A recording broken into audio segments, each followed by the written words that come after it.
Good evening sir. Good evening sir. Good evening, good evening.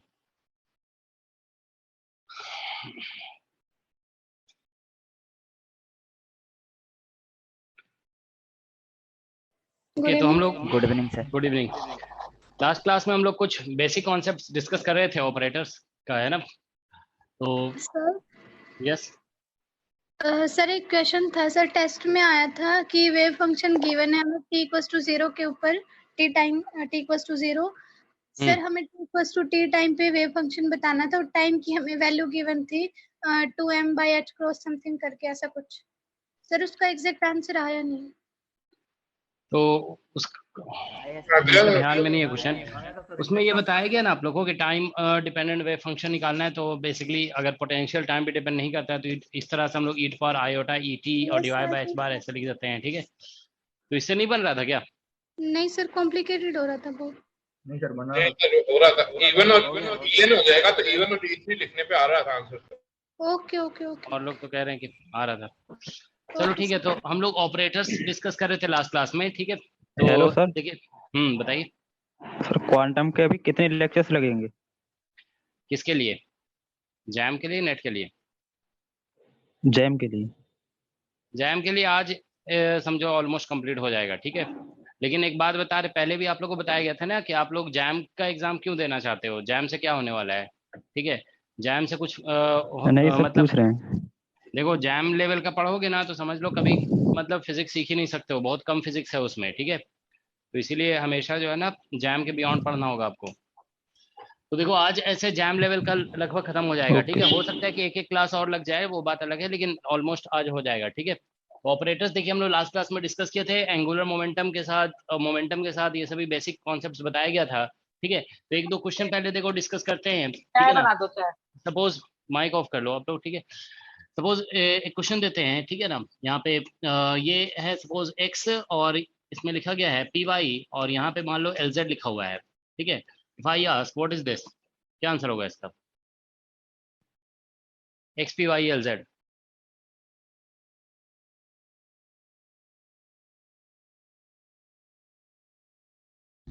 Zero. Zero कैसे हो गया?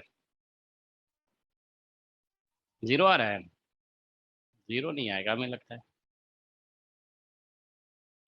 मतलब बिना सॉल्व के मत बोला करो आंसर, ठीक है? जब भी आंसर बताओ तो सॉल्व करके बताओगे, ठीक है? Y P Y plus X P X. ठीक है, इसको देखो सॉल्यूशन इसका करेंगे ना, पता नहीं जीरो कैसे बोल दिया आप लोगों ने जल्दी से। इसमें देखो प्रोडक्ट रूल ये बताया गया था ना लास्ट क्लास में, ए बी और यहाँ पे सी है, अगर कॉमा सी है तो इसको ऐसे लिखा जाता है, दिस इज ए बाहर करेंगे फिर बी कॉमा सी होता है फिर प्लस, ठीक है? यहाँ पे ए कॉमा सी होगा और फिर बी बाहर हो जाएगा, ठीक है ना? इस तरह से प्रॉपर्टी बताया गया था। X P X minus Y P Y. हाँ, तो इसमें एक्स कॉमन हो जाएगा, यहाँ पे P Y comma L Z होगा, ठीक है ना? और प्लस, ठीक है? अब यहाँ पे x कॉमा और यहाँ पे L Z comma P Y हो जाएगा, ठीक है ना? तो यहाँ से देखिए x और इसका वैल्यू लिखोगे तो ये आयो कंप्यूटर ब्रैकेट निकाल रहे हो, आयोटाइज क्रॉस तो लिखना पड़ेगा और y के बाद z बताया गया था ना, एंगुलर मोमेंटम के साथ अगर मोमेंटम है तो यहाँ से मोमेंटम ही आएगा, ओके? तो यहाँ से देखिए कंपोनेंट वाइज हम बताए थे साइक्लिक ऑर्डर में अगर होगा तो पॉजिटिव लिखना है, तो एंगुलर मोमेंटम है ये एल जेड जो लिखा गया ना, this is angular momentum, okay? ये तो मतलब स्टैंडर्ड सिंबल है ये, ठीक है? आप समझ जाओगे, जैसे P लिखा हुआ है तो आप मोमेंटम मान रहे हो, X लिखा हुआ है कोऑर्डिनेट है, तो उसी तरह LZ लिखा हुआ है ना, L X L Y L Z, तो उसको एंगुलर मोमेंटम कंपोनेंट समझना है। एंगुलर मोमेंटम है ये, ठीक है ना? एंगुलर मोमेंटम का Z कंपोनेंट है, ठीक है? तो यहाँ से क्या क्या आएगा यहाँ पे, what do you get here? px आ रहा है ना, ठीक है? देखो क्योंकि यहाँ पे p एंगुलर मोमेंटम के साथ मोमेंटम है तो आंसर मोमेंटम ही आता है यहाँ पे, ठीक है ना? एंगुलर ये पर्सन कंप्यूटर ब्रैकेट निकालोगे तो, और आयोटाइज क्रॉस आ गया, ये लास्ट क्लास में बताया गया, वाई जेड है यहाँ पे तो आपको यहाँ पे एक्स कंपोनेंट मिलेगा, ठीक है ना? अब यहाँ पे देखो एंगुलर मोमेंटम के साथ कोऑर्डिनेट है तो यहाँ पे आयोटाइज क्रॉस और कोऑर्डिनेट आएगा, ठीक है ना? लेकिन एक्स और जेड है तो एक्स के बाद वाई आना चाहिए ना, तो एक्स के बाद जेड है यहाँ पे तो इसलिए माइनस इसमें आएगा वाई, ठीक है ना? क्योंकि एक्स और जेड है यहाँ पे तो यहाँ पे वाई आ जाएगा, ठीक है ना? और ये हो गया पी वाई, माइनस में आएगा ना, तो इसीलिए इसका आंसर होगा आयोटा एच क्रॉस और ये हो गया एक्स पी एक्स, ठीक है? और माइनस वाई पी वाई, ये इसका आंसर होगा, ठीक है ना? That's the answer, okay? तो ये कुछ बेसिक कैलकुलेशंस हैं, ये कम से कम इतना तो आपको पता होना चाहिए, ठीक है ना। अब चलो एक क्वेश्चन और देते हैं, ठीक है। जैसे अगर मान लो इस तरह से लिखा हुआ है हैमिल्टोनियन, ठीक है, और सपोज करो ये एच जो है ना हैमिल्टोनियन लिखा हुआ है, ठीक है, this is Hamiltonian for one, मान लो 1D हार्मोनिक ऑसिलेटर का हैमिल्टोनियन है, ठीक है, और यहाँ पे लिखा हुआ है सपोज करो कॉमा पी एक्स, ठीक है, दिस इज और इसमें हैमिल्टोनियन एच लिखा हुआ है, H is Hamiltonian of 1D simple harmonic oscillator, ठीक है ना। 1D सिंपल हार्मोनिक ऑसिलेटर का ये हैमिल्टोनियन है, ठीक है। तो हमें बताना है कि इसका वैल्यू कितना होगा, ठीक है ना, what is the value. So H is the Hamiltonian of 1D simple harmonic oscillator, okay. Can you um answer it? Omega X I touch cut, M omega X I touch cut, M omega और X X I touch, I attach cross कितना आ रहा है? M omega square I cut S I H cut X, H bar बोलते हैं इसको, है ना।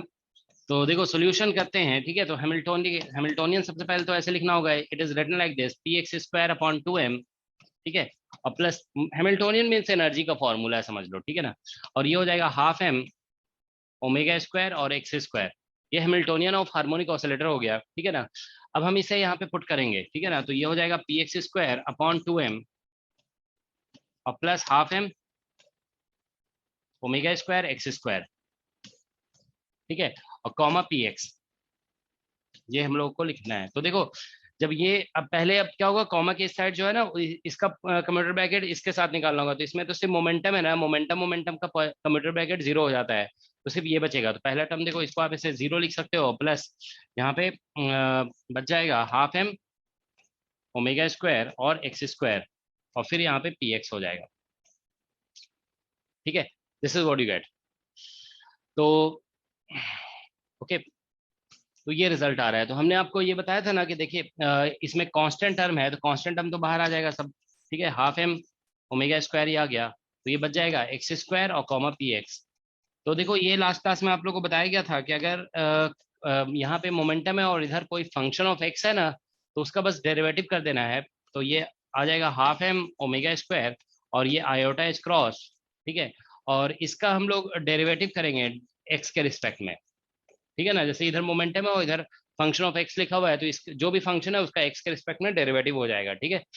तो इस answer is 2m omega half m omega square iota H cross, और इससे आ जाएगा 2x, तो ये कैंसिल हो गया, तो m ये हो गया iota H cross m omega, और ठीक है ना, iota H cross m omega and m omega square and x, ठीक है। तो यही इसका वैल्यू आ गया, ठीक है। तो ये हैमिल्टोनियन और into P x, sorry comma P X, ठीक है, तो इसका ये आंसर आ रहा है, ठीक है, iota H cross m omega square x, ठीक है। सो दैट्स द आंसर, ठीक है। तो इस तरह से देखो बेसिक पॉइसन कम्यूटेटर ब्रैकेट निकालने के लिए आ सकता है, ये कम्यूटेटर ब्रैकेट के कुछ क्वेश्चंस हैं, ठीक है ना। अब देखिए क्या है कि एक दो क्वेश्चन और हम ऑपरेटर का पहले बताते हैं, ठीक है, उसके बाद फिर हम लोग पॉली एक्सक्लूजन प्रिंसिपल डिस्कस करेंगे, ठीक है।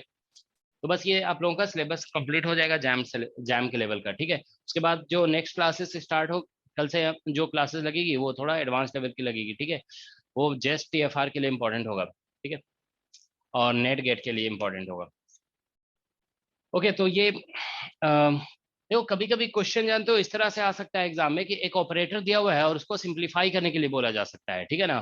जैसे मान लीजिए कभी ऐसा क्वेश्चन आता है, ठीक है ना, क्वेश्चन सपोज करो ये लिख दिया गया है डी डी एक्स और प्लस एक्स, ठीक है ना, और यहाँ पे लिख दिया गया डी डी एक्स और माइनस एक्स, ठीक है, इस तरह से लिख दिया गया और बोला गया कि सिंप्लीफाई दिस ऑपरेटर,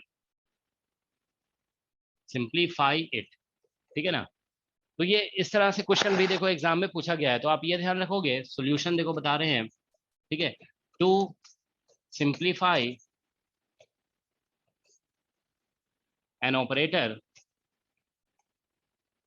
ठीक है, किसी भी ऑपरेटर को सिंप्लीफाई करने के लिए करना है इसमें क्या क्या कह रहे हैं करना है, मतलब साई को लेके करना है, हाँ हाँ साई को लेकर, फंक्शन। तो टू सिंप्लीफाई एन ऑपरेटर, ठीक है ना, अप्लाई इट, ठीक है ना, या ऑपरेट इट, ठीक है, apply it on a function, ठीक है ना, कोई भी फंक्शन साई या एफ कुछ भी लिख दो यहाँ पे, ठीक है, apply it on a function, ठीक है, किसी भी फंक्शन पे ऑपरेट करना है, मतलब अप्लाई या इसको बोल सकते हो ऑपरेट, ठीक है, इसको ऑपरेट करना है, ठीक है ना। तो देखिए इसमें इस तरह से लिखा जाएगा, जैसे डी डी एक्स लिखा गया है और प्लस एक्स लिखा गया है यहाँ पे, और फिर यहाँ पे डी डी एक्स और माइनस एक्स ये लिखा गया है, तो इसको कोई फंक्शन ऑफ एक्स पे ऑपरेट कर दोगे आप, ठीक है ना, ऑन ए फंक्शन या साई कुछ भी लिख सकते हो, ठीक है ना। तो इसे देखिए आप ऐसे लिखेंगे डी डी एक्स और प्लस एक्स, ये देखने में ऐसा लग रहा था ना कि a plus B A minus B, तो A square minus B square हो जाना चाहिए, तो ऐसा नहीं भी आ सकता है, ठीक है ना। देखो यहाँ पे तो इसमें ये f डायरेक्ट मल्टीप्लाई हो जाएगा, तो ये df बाई डी एक्स हो जाएगा, माइनस एक्स इंटू एफ हो जाएगा, ठीक है ना। ये तो अब हम इसको ऑपरेट करेंगे इस पे, तो देखिए ये डी डी एक्स इस पे ऑपरेट करेगा, ठीक है ना, तो ये हो जाएगा डी टू एफ और बाई डी एक्स स्क्वायर, ठीक है ना, और डी डी एक्स इस पे ऑपरेट करेगा ना, पहले एक्स पे ऑपरेट करेगा तो ये एफ बच जाएगा, और एफ पे ऑपरेट करेगा, ठीक है ना, तो माइनस एक्स इंटू और D F by D x हो जाएगा ये, ठीक है ना। ये अभी इससे देखिए यहाँ पे मल्टीप्लाई करेंगे तो ये हो जाएगा plus x into D F by D x, ठीक है, और फिर ये ऐसे मल्टीप्लाई होगा तो माइनस एक्स स्क्वायर और D F by D x, ठीक है ना, sorry minus X square F सिर्फ आएगा, है ना, ठीक है, ये एक्स से मल्टीप्लाई हो गया। तो इस तरह से हमें लिखना है, तो देखिए यहाँ से बेसिकली ये टर्म और ये टर्म कैंसिल हो गया, तो यहाँ से आ रहा है, देखिए अब एफ कॉमन ले लोगे आप, तो ये बन जाएगा D two by D x square, और यहाँ से आ जाएगा माइनस एक्स स्क्वायर, और एक टर्म और यहाँ से माइनस वन आ जा रहा है, ठीक है ना, और इंटू एफ, ठीक है। तो इसीलिए देखिए अब यहाँ से डी डी एक्स और प्लस एक्स और डी डी एक्स और माइनस एक्स, ठीक है, इज इक्वल टू लिखा जाएगा इस तरह से D two by D x square और माइनस एक्स स्क्वायर और माइनस वन, ठीक है ना, ये लिखा जाएगा, ठीक है। देखो समझ में आया ना सभी को, पहले हम ये इसमें मल्टीप्लाई कर दिए, ठीक है, तो ये D F by D x हो गया और एक्स एफ हो गया। अब इसको देखिए जब ऑपरेट कर रहे हैं ना इसके ऊपर, तो ये तो डबल डेरिवेटिव बन जाएगा, और ये जब इस पे ऑपरेट करेगा तो प्रोडक्ट रूल लगेगा इसमें, तो फिर एक्स से तो सिंपली मल्टीप्लाई कर दिया गया, ठीक है, और उसको सिंप्लीफाई किया गया। तो यहाँ पे बस ये चीज ध्यान रखना है कि ये जब इस पे एक्स एफ पे ऑपरेट कर रहा है तो प्रोडक्ट रूल लगाया गया है यहाँ पे, ठीक है ना, बाकी तो फिर जस्ट मल्टीप्लीकेशन है। तो देखिए अगर इसको अगर आप ऐसे डायरेक्टली देखते हो ना, तो it is looking like A plus B और ए माइनस बी है, तो लेकिन तो ऐसे देखें तो A square minus B square से सिर्फ ये दो टर्म आना चाहिए, लेकिन यहाँ पे एक्स्ट्रा वन भी आ रहा है, ठीक है, तो यही इसका सिंप्लीफिकेशन है, ठीक है। ऐसे क्वेश्चंस भी देखिए एग्जाम में पूछे जाते हैं, ठीक है ना। तो ये कुछ बेसिक क्वेश्चंस हो गए, ठीक है, रिलेटेड टू ऑपरेटर, ओके। अब देखिए एक अनदर टाइप ऑफ क्वेश्चन आता है एग्जाम में, जैसे मान लीजिए कभी क्वेश्चन आ गया कि एक ऑपरेटर दिया हुआ है, उसका आप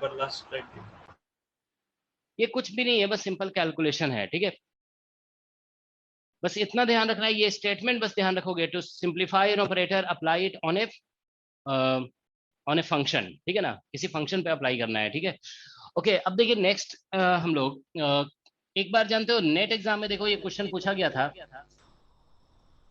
कि for classical operator, for classical operator, मतलब यह ऐसे लिखा होता है क्लासिकल हैमिल्टोनियन,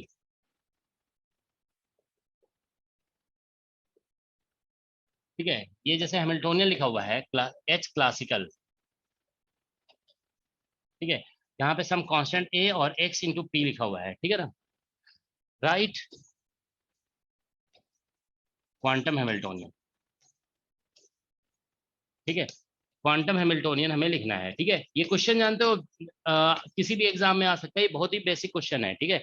तो हम लास्ट क्लास में आपको बताए थे ना, ये सॉरी पी एक्स है मान लो लिखा हुआ, तो हम लास्ट क्लास में देखो ये शो करके दिखाए थे कि एक्स पी एक्स जो है ना वो हर्मिशियन ऑपरेटर नहीं है, it is not Hermitian operator, ठीक है। तो इसीलिए हम इसको रिप्लेस करते हैं, याद है किससे रिप्लेस करना है सर? एक्स पी एक्स, हाँ ठीक है, तो बस डायरेक्ट जो है ना यहाँ पे देखो एच क्वांटम, तो एच क्वांटम अगर हमें लिखना है ना तो ऐसे लिखेंगे और ये हो जाएगा एक्स पी एक्स और प्लस पी एक्स एक्स और डिवाइडेड बाई 2, ठीक है ना।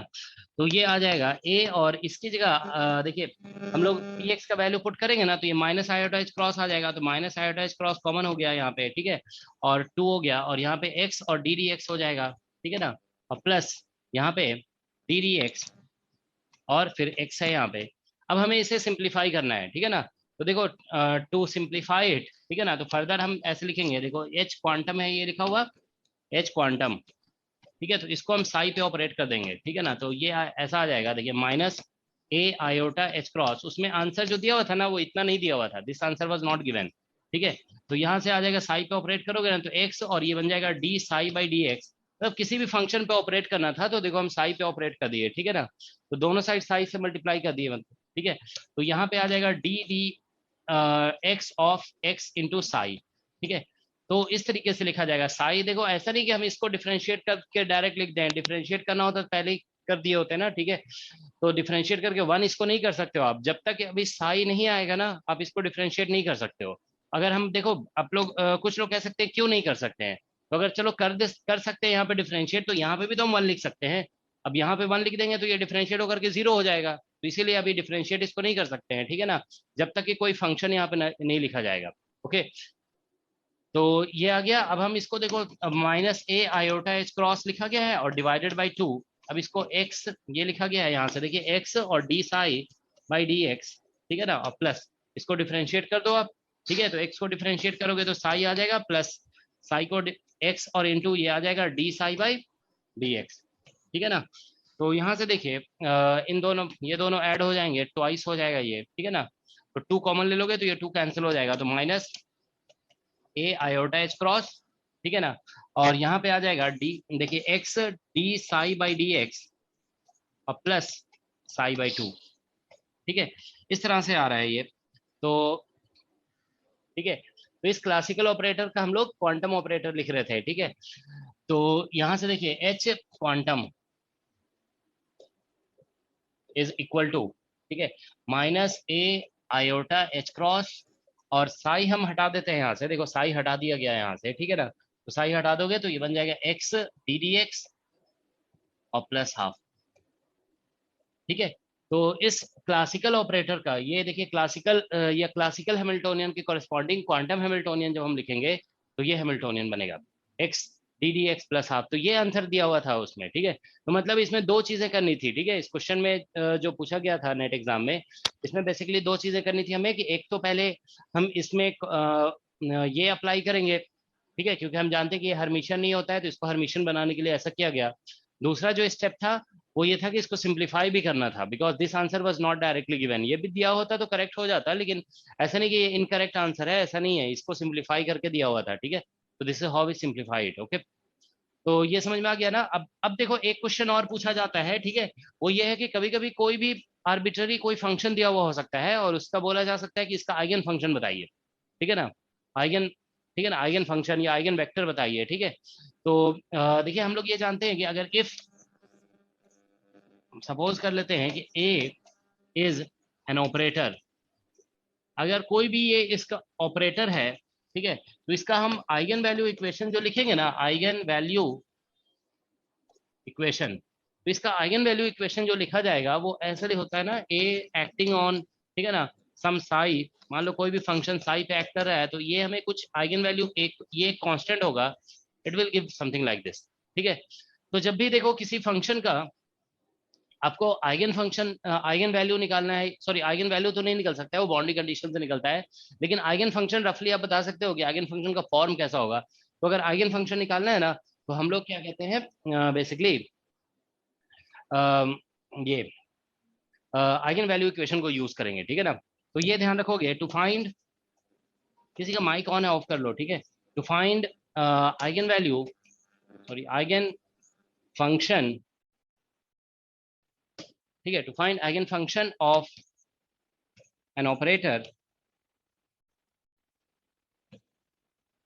यूज आइगन वैल्यू इक्वेशन,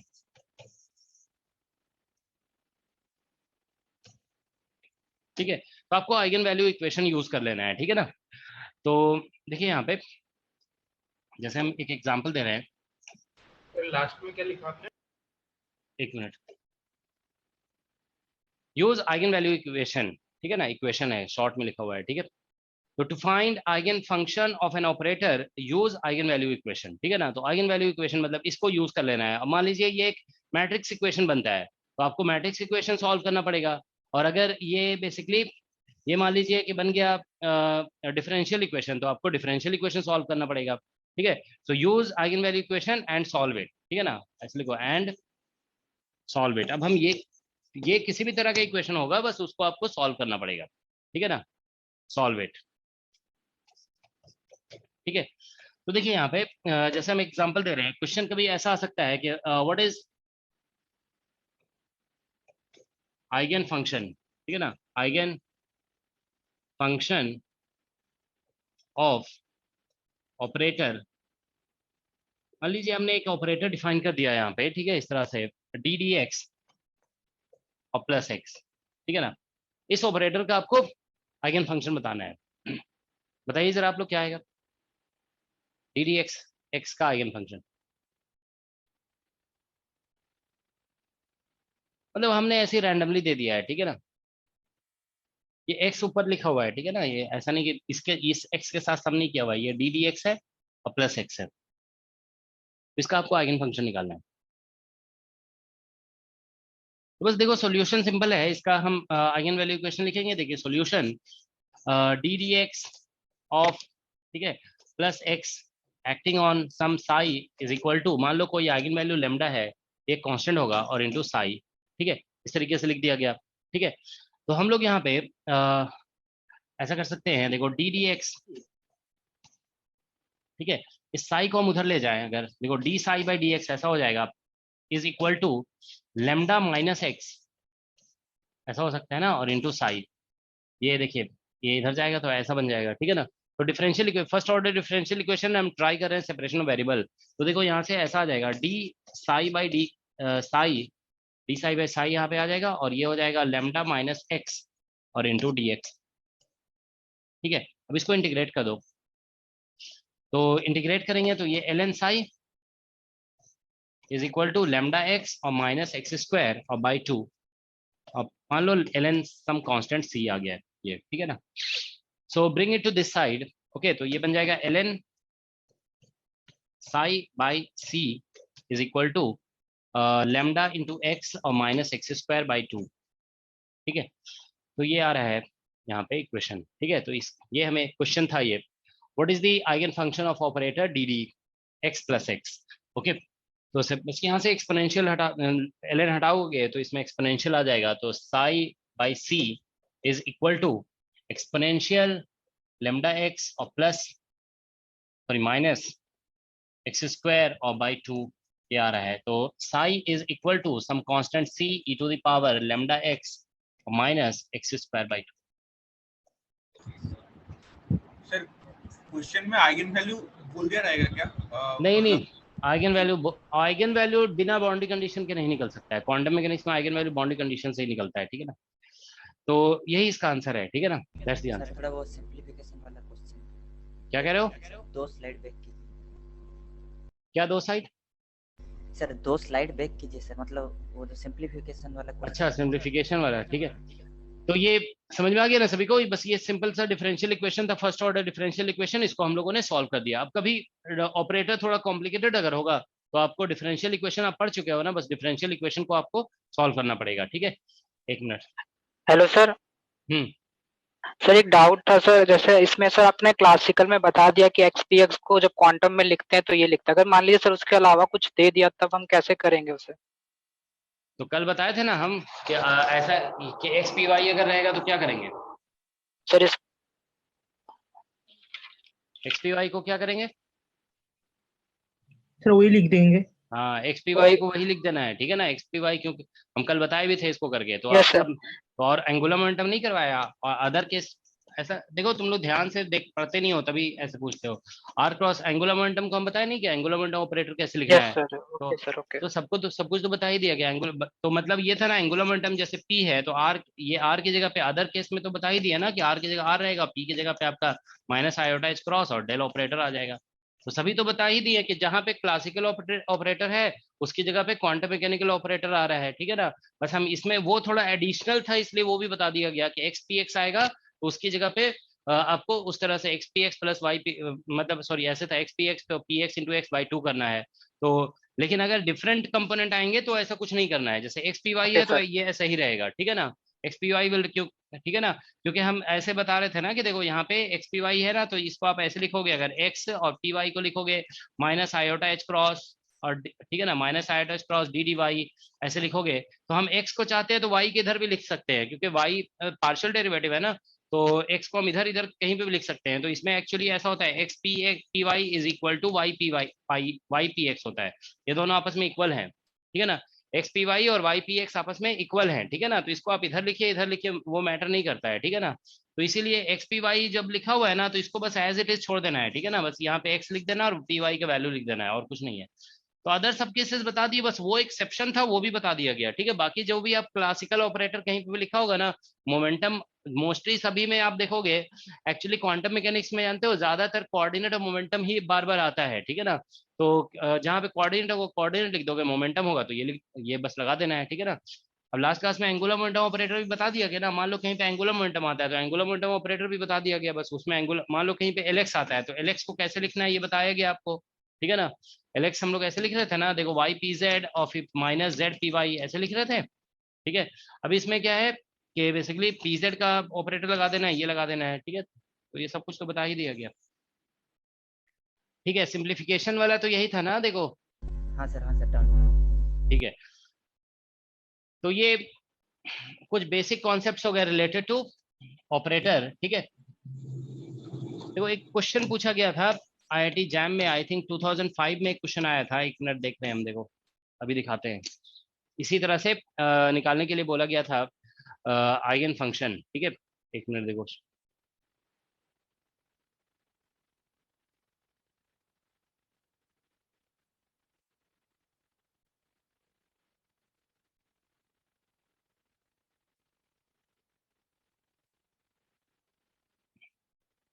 तो ये 2005 का पेपर है।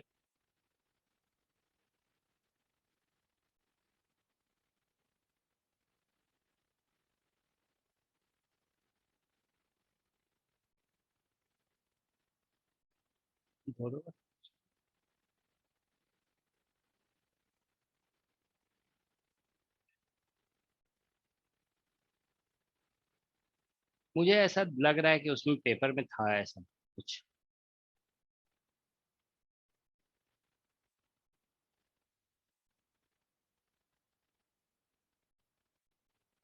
अच्छा नहीं है,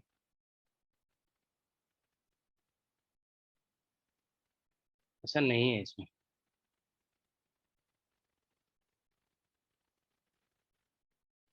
नहीं है इसमें।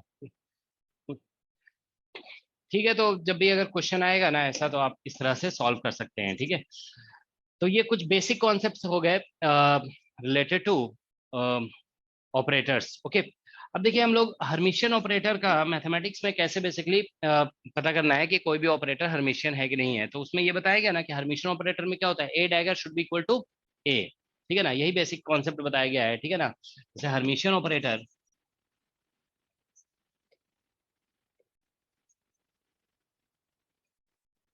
हर्मिशियन ऑपरेटर, ठीक है ना।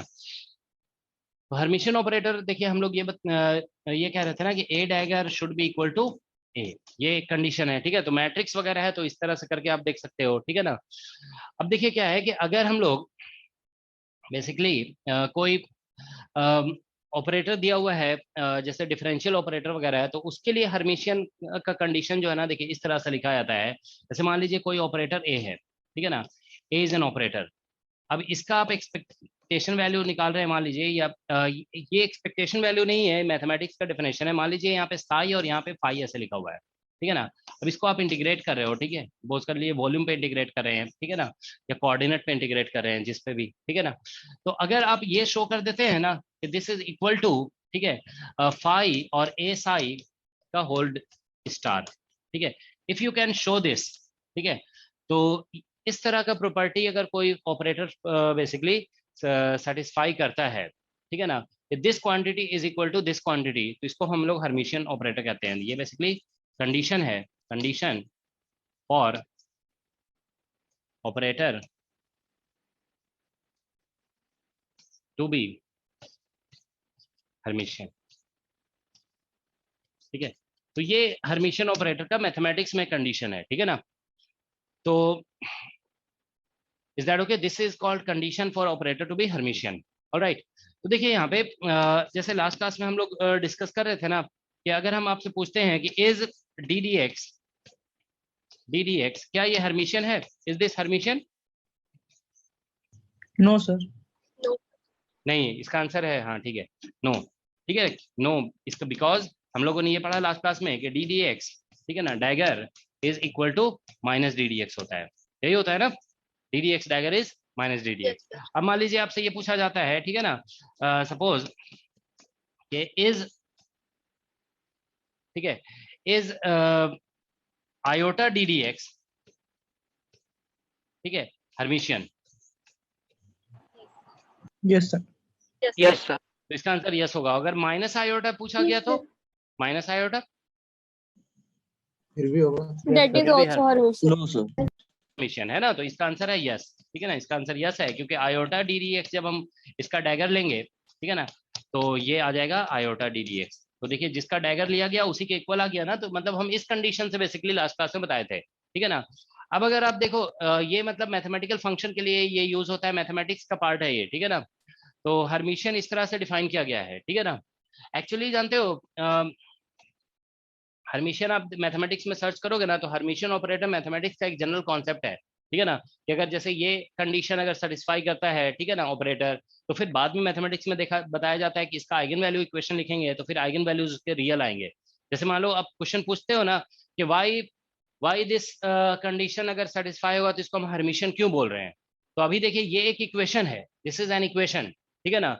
इस इक्वेशन को सेटिस्फाई करने वाले जो ऑपरेटर होते हैं उसके आइगन वैल्यूज जब आप लिखेंगे, आइगन वैल्यू इक्वेशन, उसके आइगन वैल्यूज वगैरह जो है ना वो रियल आते हैं, और आइगन फंक्शन जो आते हैं वो ऑर्थोगोनल आते हैं, ठीक है ना।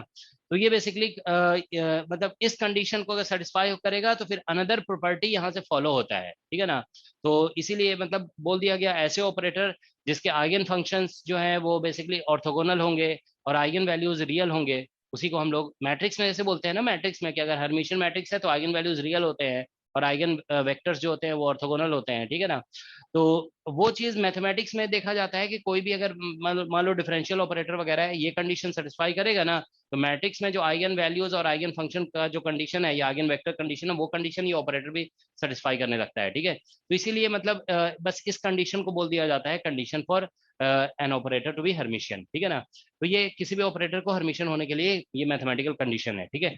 अब देखिए अगर हम चेक करना चाहते हैं ना, देखिए जैसे मान लीजिए कभी हमसे ये बोला गया कि ये ऑपरेटर हर्मिशियन है या नहीं है, आप शो करके दिखाइए, ठीक है ना। तो देखो जैसे अगर हम शो करना चाहते हैं कि शो दैट, ये तो बेसिकली थ्योरेटिकल क्वेश्चन के लिए हो गया, ऑब्जेक्टिव के लिए तो आपको बता ही दिया गया, ठीक है ना। ये सब लास्ट क्लास में बता दिए थे ना हम, लास्ट क्लास में देखो किस तरह से बताए थे, उस चीज को ध्यान रखोगे। लास्ट क्लास में आपको बताया गया था कि मोमेंटम हर्मिशियन है, वहां से स्टार्ट किए थे हम लोग, मोमेंटम हर्मिशियन है तो पी एक्स ऐसे लिखा गया था, देखो P X dagger is should be equal to P X, तो यहाँ से स्टार्ट करके फिर ये चीज प्रूव कर दिया गया था वहां से, ठीक है ना। तो इस तरह से लिखा गया था, लेकिन सब्जेक्टिव के लिए कभी कभी ये चीज यूज कर सकते हो, ठीक है ना। ऑब्जेक्टिव में जो अभी हम बताने जा रहे हैं ना, वो ऑब्जेक्टिव के लिए उसका सिग्निफिकेंस नहीं है, ऑब्जेक्टिव का तो आंसर आपको पता चल ही गया। ये सब जानते हो बहुत फ्रीक्वेंट पूछा जाता है ये क्वेश्चन, ओके। अब देखो लास्ट क्या बोलते हैं जेस्ट एग्जाम में, लास्ट जो जेस्ट का एग्जाम हुआ उसमें ये क्वेश्चन पूछ दिया गया था, ठीक है। और उससे पहले जानते हो डीयू का जो एंट्रेंस एग्जाम होता है, और डीयू के एंट्रेंस एग्जाम में पूछा गया। जैम के एग्जाम में जानते हो ऑपरेटर से रिलेट करके क्वेश्चन कम पूछा गया है, लेकिन जानते हो ये सब भी बहुत बेसिक हैं, तो इसलिए पूछा भी जा सकता है, इसलिए हम बता दे रहे हैं, ठीक है। तो शो दैट जैसे हम लिखते हैं माइनस आयोटा, ये माइनस या प्लस जो भी लिखो यहाँ पे, ठीक है ना, चलो प्लस हम लिख देते हैं, iota D D x is Hermitian operator, ठीक है। तो हमें ये शो करना है कि ये हर्मिशियन ऑपरेटर है, ठीक है ना। तो इसको शो करने के लिए हम क्या करेंगे, देखो हम स्टार्ट करते हैं इस ऑपरेटर को, ये वाले, ठीक है ना। चलो सॉल्यूशन ऐसे लिखते हैं, ये solution, let us do one thing, हम ये कहेंगे कि for Hermitian operator, Hermitian operator के लिए, ठीक है, हम इस तरह से लिख देंगे साई स्टार, ठीक है ना, और ऑपरेटर साई, सॉरी फाई मान लो यहाँ पे है, ठीक है ना। Should be equal to phi और, ठीक है, ए साई का होल स्टार, ठीक है, और यहाँ पे जो भी इंटीग्रेशन है, मान लो dx है तो यहाँ पे भी dx लिखना होगा, ठीक है, इस तरह से कंडीशन आ जाना चाहिए, ठीक है ना। तो अब देखिए यहाँ पे बेसिकली हम लोग LHS से स्टार्ट करते हैं, तो LHS से स्टार्ट करके हमें RHS ऑब्टेन करना पड़ेगा। तो देखिए यहाँ पे साई स्टार लिख दिया हमने, और ये ऑपरेटर है यहाँ पे, तो आयोटा और ddx लिख दिया गया, ठीक है, और ये फाई पे एक्ट कर रहा है, ठीक है ना। तो अब हम इसमें क्या करेंगे कि बाई पार्ट्स इंटीग्रेशन कर देते हैं, तो बाई पार्ट्स इंटीग्रेशन करिए, ठीक है। तो ये आयोटा और ये जो साई स्टार है ना, ये बाहर हो गया, ठीक है, और इसका इंटीग्रेशन, सॉरी यहाँ पे dx भी है, ठीक है ना, देयर इज dx ऑल्सो, ठीक है ना। तो ये इसका dx कैंसिल हो जाएगा, डी फाई के इंटीग्रेशन से फाई आ जाएगा, ठीक है ना। अब यहाँ पे हम अपर लिमिट और लोअर लिमिट, मतलब कुछ इनिशियल x इनिशियल और x फाइनल ऐसे लिख देंगे, ठीक है ना। तो अब आप देखिए यहाँ पे माइनस, अब क्या होगा कि हम इसको इंटीग्रेट कर दिया, अब इसका डिफरेंशिएशन होगा, ठीक है, तो माइनस आ जाएगा यहाँ पे फाई और आयोटा आ जाएगा, ये तो आयोटा रहेगा ही, और इसका डिफरेंशिएशन हो जाएगा, तो डी साई स्टार, ठीक है ना, बाई dx ऐसा हो गया, ठीक है ना, और इंटू dx ऐसा आ रहा है, ठीक है। तो अब देखिए यहाँ पे कि psi star iota ddx phi, हम लोग इसको कैलकुलेट कर रहे थे dx, ठीक है, दिस वी वर कैलकुलेटिंग, तो दिस इज इक्वल टू आ रहा है यहाँ पे, देखिए आयोटा और साई स्टार फाई, ठीक है, और x इनिशियल, ये लिमिट लगाना पड़ेगा ना, इंटीग्रेशन हम कर रहे हैं तो, ठीक है ना। तो ये हम बेसिकली यहाँ पे x इनिशियल से x फाइनल तक ऐसे कुछ लिमिट होगा यहाँ पे, ठीक है। तो ये आ गया, और माइनस, अब देखिए यहाँ पे ये माइनस साइन है ना, तो इसको हम चलो प्लस कर देते हैं यहाँ पे, ठीक है, आयोटा में स्टार लगा देंगे, ठीक है। तो इसको ऐसे लिखा जा सकता है, आयोटा ddx और साई, और इस पूरे का कॉम्प्लेक्स कॉन्जुगेट ले लो, ठीक है ना, और dx, देखिए आप यहाँ से ये इस पे कॉम्प्लेक्स कॉन्जुगेट आएगा तो साई स्टार आ जाएगा, और ये तो एक रियल क्वांटिटी है, ठीक है ना, इस पे कॉम्प्लेक्स कॉन्जुगेट आएगा ना, तो आयोटा से माइनस आयोटा हो जाएगा, तो ये माइनस आ जाएगा, ठीक है। तो ये आ जा रहा है यहाँ पे, और ये सॉरी यहाँ पे फाई है, ठीक है ना, देयर इज ए फाई, तो यहाँ पे आयोटा है और यहाँ पे ऐसे फाई लिखा हुआ है, और ये इंटीग्रेशन है, ठीक है ना। तो देखिए ये जो टर्म है ना LHS, वो RHS के इक्वल होने वाला है, ठीक है ना, बट ये बेसिकली एक टर्म यहाँ पे आ जा रहा है, ठीक है ना। यहाँ से देखिए हमें ये प्रूफ करना था ना कि जो भी ऑपरेटर है वही ऑपरेटर यहाँ पे आ जाएगा, इस पूरे का कॉम्प्लेक्स कॉन्जुगेट लेना पड़ेगा, तो वैसा आ गया है यहाँ पे, ठीक है ना, you are getting of this quantity. But यहाँ पे आप देखिए कि ये बेसिकली ठीक है ना, ये क्वांटिटी अगर जीरो होगा तभी ये दोनों इक्वल होंगे, और फिर हम कहेंगे कि हर्मिशियन का कंडीशन सेटिस्फाई हो रहा होगा, ठीक है ना। तो आप देख रहे हो ना कि बेसिकली हर्मिशियन का ये कंडीशन सेटिस्फाई होने के लिए इस टर्म का जीरो होना नेसेसरी है, लेकिन अगर ये टर्म जीरो नहीं हुआ तो फिर हम कहेंगे कि ये ऑपरेटर हर्मिशियन नहीं होगा, ठीक है ना। तो बेसिकली जानते हो, मतलब आप ये कह सकते हैं कि ये ऑपरेटर हर्मिशियन होगा, वो बेसिकली डिपेंड करता है कि हम इसको कौन से वेव फंक्शन के रिस्पेक्ट में डिफाइन कर रहे हैं, ठीक है ना। तो कभी कभी ऐसा हो सकता है with respect to some wave function ये हर्मिशियन हो सकता है, और किसी के रिस्पेक्ट में हर्मिशियन नहीं भी हो सकता है। तो यही क्वेश्चन जानते हो अभी रिसेंट में TFR में पूछा गया था, ठीक है, एक ऑपरेटर हर्मिशियन क्या, मतलब फॉर ऑल, मतलब वेव फंक्शन हर्मिशियन होता है, या फिर वो डिपेंड करता है कि किसी वेव फंक्शन के लिए हर्मिशियन हो सकता है और किसी के लिए हर्मिशियन नहीं भी हो सकता है। तो वो इसका आंसर यही होगा कि some operator may be Hermitian for some wave function, ठीक है ना, या इन सम डोमेन कह सकते हो, इन सम डोमेन हर्मिशियन हो सकता है और किसी डोमेन में हर्मिशियन नहीं भी हो सकता है। वो डिपेंड करेगा कि ये जो टर्म है वो जीरो आ रहा है कि नहीं आ रहा है, ठीक है। तो हम ये कह सकते हैं कि इफ, देखो इफ ये टर्म जीरो है, इफ फर्स्ट टर्म on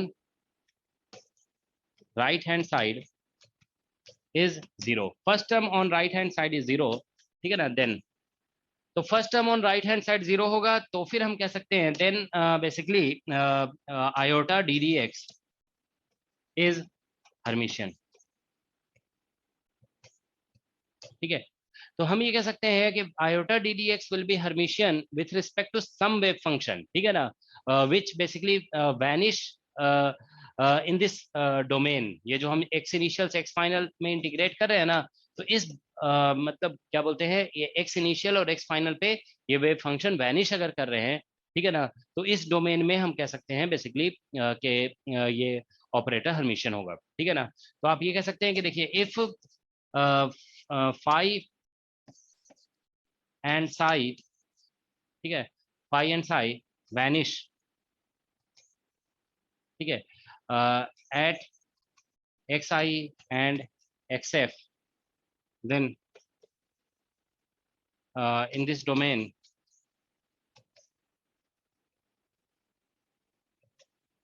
ठीक है, in this domain ddx iota ddx is Hermitian, ठीक है। तो हर्मिशियन मतलब एक जनरल काइंड ऑफ प्रॉपर्टी नहीं है, ठीक है ना, वो डिपेंड करता है कि कौन से फंक्शन के रिस्पेक्ट में आप डिफाइन कर रहे हैं तो हर्मिशियन है कि नहीं है, ठीक है ना। So that's the concept, okay. तो हर्मिशियन इस तरीके से प्रूव किया जाता है। तो कभी भी किसी भी फंक्शन के लिए आप ये मान लीजिए डिफरेंशियल ऑपरेटर है, उसके लिए ये प्रूव कर पाते हो अगर आप, ठीक है ना, तो वो बेसिकली उसको कहा जाएगा कि हर्मिशियन है, अदरवाइज वो हर्मिशियन नहीं होगा, ठीक है ना। तो अब देखिए इस तरह से, हाँ बताइए। Minus sir limit minus infinity से प्लस इन्फिनिटी लेंगे तो जीरो नहीं होगा साई और मान लीजिए साई वहां पे जरूरी नहीं कि साई, अब ये मान लो साई ये वाला वेव फंक्शन है अगर आयोटा के एक्स, तो क्यों जीरो होगा, ये जीरो नहीं होगा। अब माइनस इन्फिनिटी से प्लस इन्फिनिटी क्यों लेंगे हम, ठीक है। तो जरूरी नहीं कि जीरो हो जाएगा ये e टू पावर आयोटा के एक्स, क्या आयोटा लगा हुआ है यहाँ पे, एक्स की जगह पे इन्फिनिटी पुट कर दोगे तो जीरो हो जाएगा क्या, ये बताइए आप, जीरो होगा? नहीं होगा तो नहीं है, बस और क्या।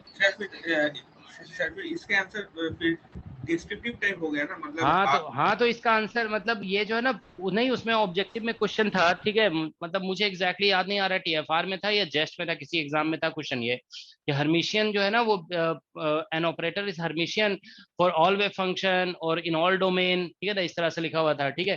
तो बेसिकली आप देख रहे हैं ना कि किसी एक वेव फंक्शन के रिस्पेक्ट में अगर ये टर्म अगर वैनिश नहीं होगा तो फिर हम कहेंगे कि ये बेसिकली हर्मिशियन नहीं है। तो अगर हम मान लो बाउंड सिस्टम की बात करें, ठीक है, जैसे आप ऐसे देखिए बाउंड सिस्टम की बात करें और हम ये जो लिमिट है ना माइनस इन्फिनिटी से प्लस इन्फिनिटी ले लें, तो हम जानते हैं कि बाउंड सिस्टम का वेव फंक्शन जो है ना इन्फिनिटी पे जरूर जीरो होता है ना जीरो, ठीक है। तो wave function for bound system wave function is always zero at infinity, plus infinity भी जीरो होता है, माइनस इन्फिनिटी भी। तो आप ये कह सकते हो कि बाउंड सिस्टम के लिए जो है ना बेसिकली ये ऑपरेटर जो है डेफिनेटली हर्मिशियन होगा, ठीक है। ऑलराइट, तो ये आप ध्यान रखेंगे कि तो ये बेसिक नहीं होता क्या कह रहे हो, स्टार का डी में बस केवल फंक्शन पे ही हाँ वो हाँ ये स्टार है ना, ये मतलब डैगर नहीं है, इट इज स्टार एक्चुअली, ठीक है, बस आयोटा पे इफेक्ट होगा, ठीक है। ये रियल है ना तो इसलिए कुछ नहीं होगा इस पे, ठीक है। अब देखिए यहाँ पे बेसिकली क्वेश्चन अगर हम मान लो ऐसे पूछते हैं आयोटा DDR, ठीक है ना, ये DDR लिखा हुआ है और ये मान लो हमने लिख दिया इन 2 dimension 2D, is it Hermitian, क्या ये हर्मिशियन है, क्या होगा आंसर? देखो अभी आपने पढ़ा ना कि DDX, देखो हम यहाँ पे लिख देते हैं, ये 1D में हमने ये देखा है कि आयोटा DDX इज हर्मिशियन, मान लो हम ये लिख दिए हर्मिशियन, तो इसका मतलब यही होगा, आप समझ रहे हो ना, कि मान लो कोई बाउंड सिस्टम है, बाउंड सिस्टम का वेव फंक्शन जो है माइनस इन्फिनिटी से प्लस इन्फिनिटी में जीरो हो जाता है, उस सेंस में इसको हर्मिशियन बोला जा रहा है, ठीक है ना। तो मतलब ऐसे वेव फंक्शन के रिस्पेक्ट में हर्मिशियन होगा जो बेसिकली वैनिश कर जाते हैं माइनस मतलब अपर और लोअर लिमिट पे, ठीक है। अगर नहीं वैनिश करेगा तो फिर ये भी हर्मिशियन नहीं होगा, ठीक है ना। ओके, तो अब देखो जैसे इस क्वेश्चन में पूछिए 2 डायमेंशन में पूछा जा रहा है कि iota DDX is it Hermitian, तो आंसर इसका जानते हो नो है, आंसर इज नो। तो आप ध्यान रखोगे, देखो दोनों देखने में एक जैसा लगता है ना, कुछ लोग कंफ्यूज हो सकते हैं इसमें, ठीक है ना, कि कुछ लोग ये सोच सकते हैं कि देखो आयोटा DDX जब हर्मिशियन है तो आयोटा DDR भी हर्मिशियन हो जाना चाहिए, देखने में तो एकदम बिल्कुल एक जैसा लग रहा है, तो ये हर्मिशियन नहीं है, ध्यान रखोगे, ठीक है ना। तो इसको जो है ना देखो अभी हम शो करके दिखा दे रहे हैं, देखो प्रूफ, ठीक है। इसका प्रूफ ये है, देखिए कि जैसे हम आयोटा DDR लेते हैं, ठीक है ना, और इसको क्योंकि 2 डायमेंशन में है ना, तो इसको मान लो 5 पे एक्ट कराया और इधर साई स्टार आ गया, ठीक है ना। मान लो ये जो भी लोअर लिमिट और अपर लिमिट है, सॉरी जो भी R का लिमिट होगा यहाँ पे, ठीक है ना, some initial R to final R, ठीक है ना, इस तरह से। तो अब देखिए क्या होगा, और इसको इंटीग्रेशन एरिया पे करना पड़ेगा क्योंकि 2 डायमेंशन है ना, तो we will integrate it on area, ठीक है। तो ये बेसिकली ऐसे लिखा जाएगा साई स्टार आयोटा DDR और एरिया जो है ना RDR और D थीटा, ठीक है ना, और यहाँ पे फाई लिखा हुआ है, ठीक है ना। ये फंक्शन है बेसिकली। हम अगर चाहते हैं ना फंक्शन को कुछ और भी लिख सकते हैं, यहाँ पे आप ऐसे भी लिख सकते हो, मान लीजिए F1 स्टार लिख दिया और यहाँ पे F2 लिख दिया, कोई भी दो फंक्शन है, ठीक है ना। तो यहाँ पे भी ऐसे ही आ जाएगा, दिस इज F1 स्टार और यहाँ पे F2 हो गया, ठीक है। अब आर डी थीटा ऐसे लिख देंगे, ठीक है ना। ये डबल इंटीग्रेशन है। सर इसी के आगे क्या लिखा हुआ है? कहाँ पे? Is it Hermitian? Is it Hermitian question mark है ये। सर यहाँ पे वेनिस का मतलब क्या है? हाँ, वैनिश कहाँ लिखा हुआ है?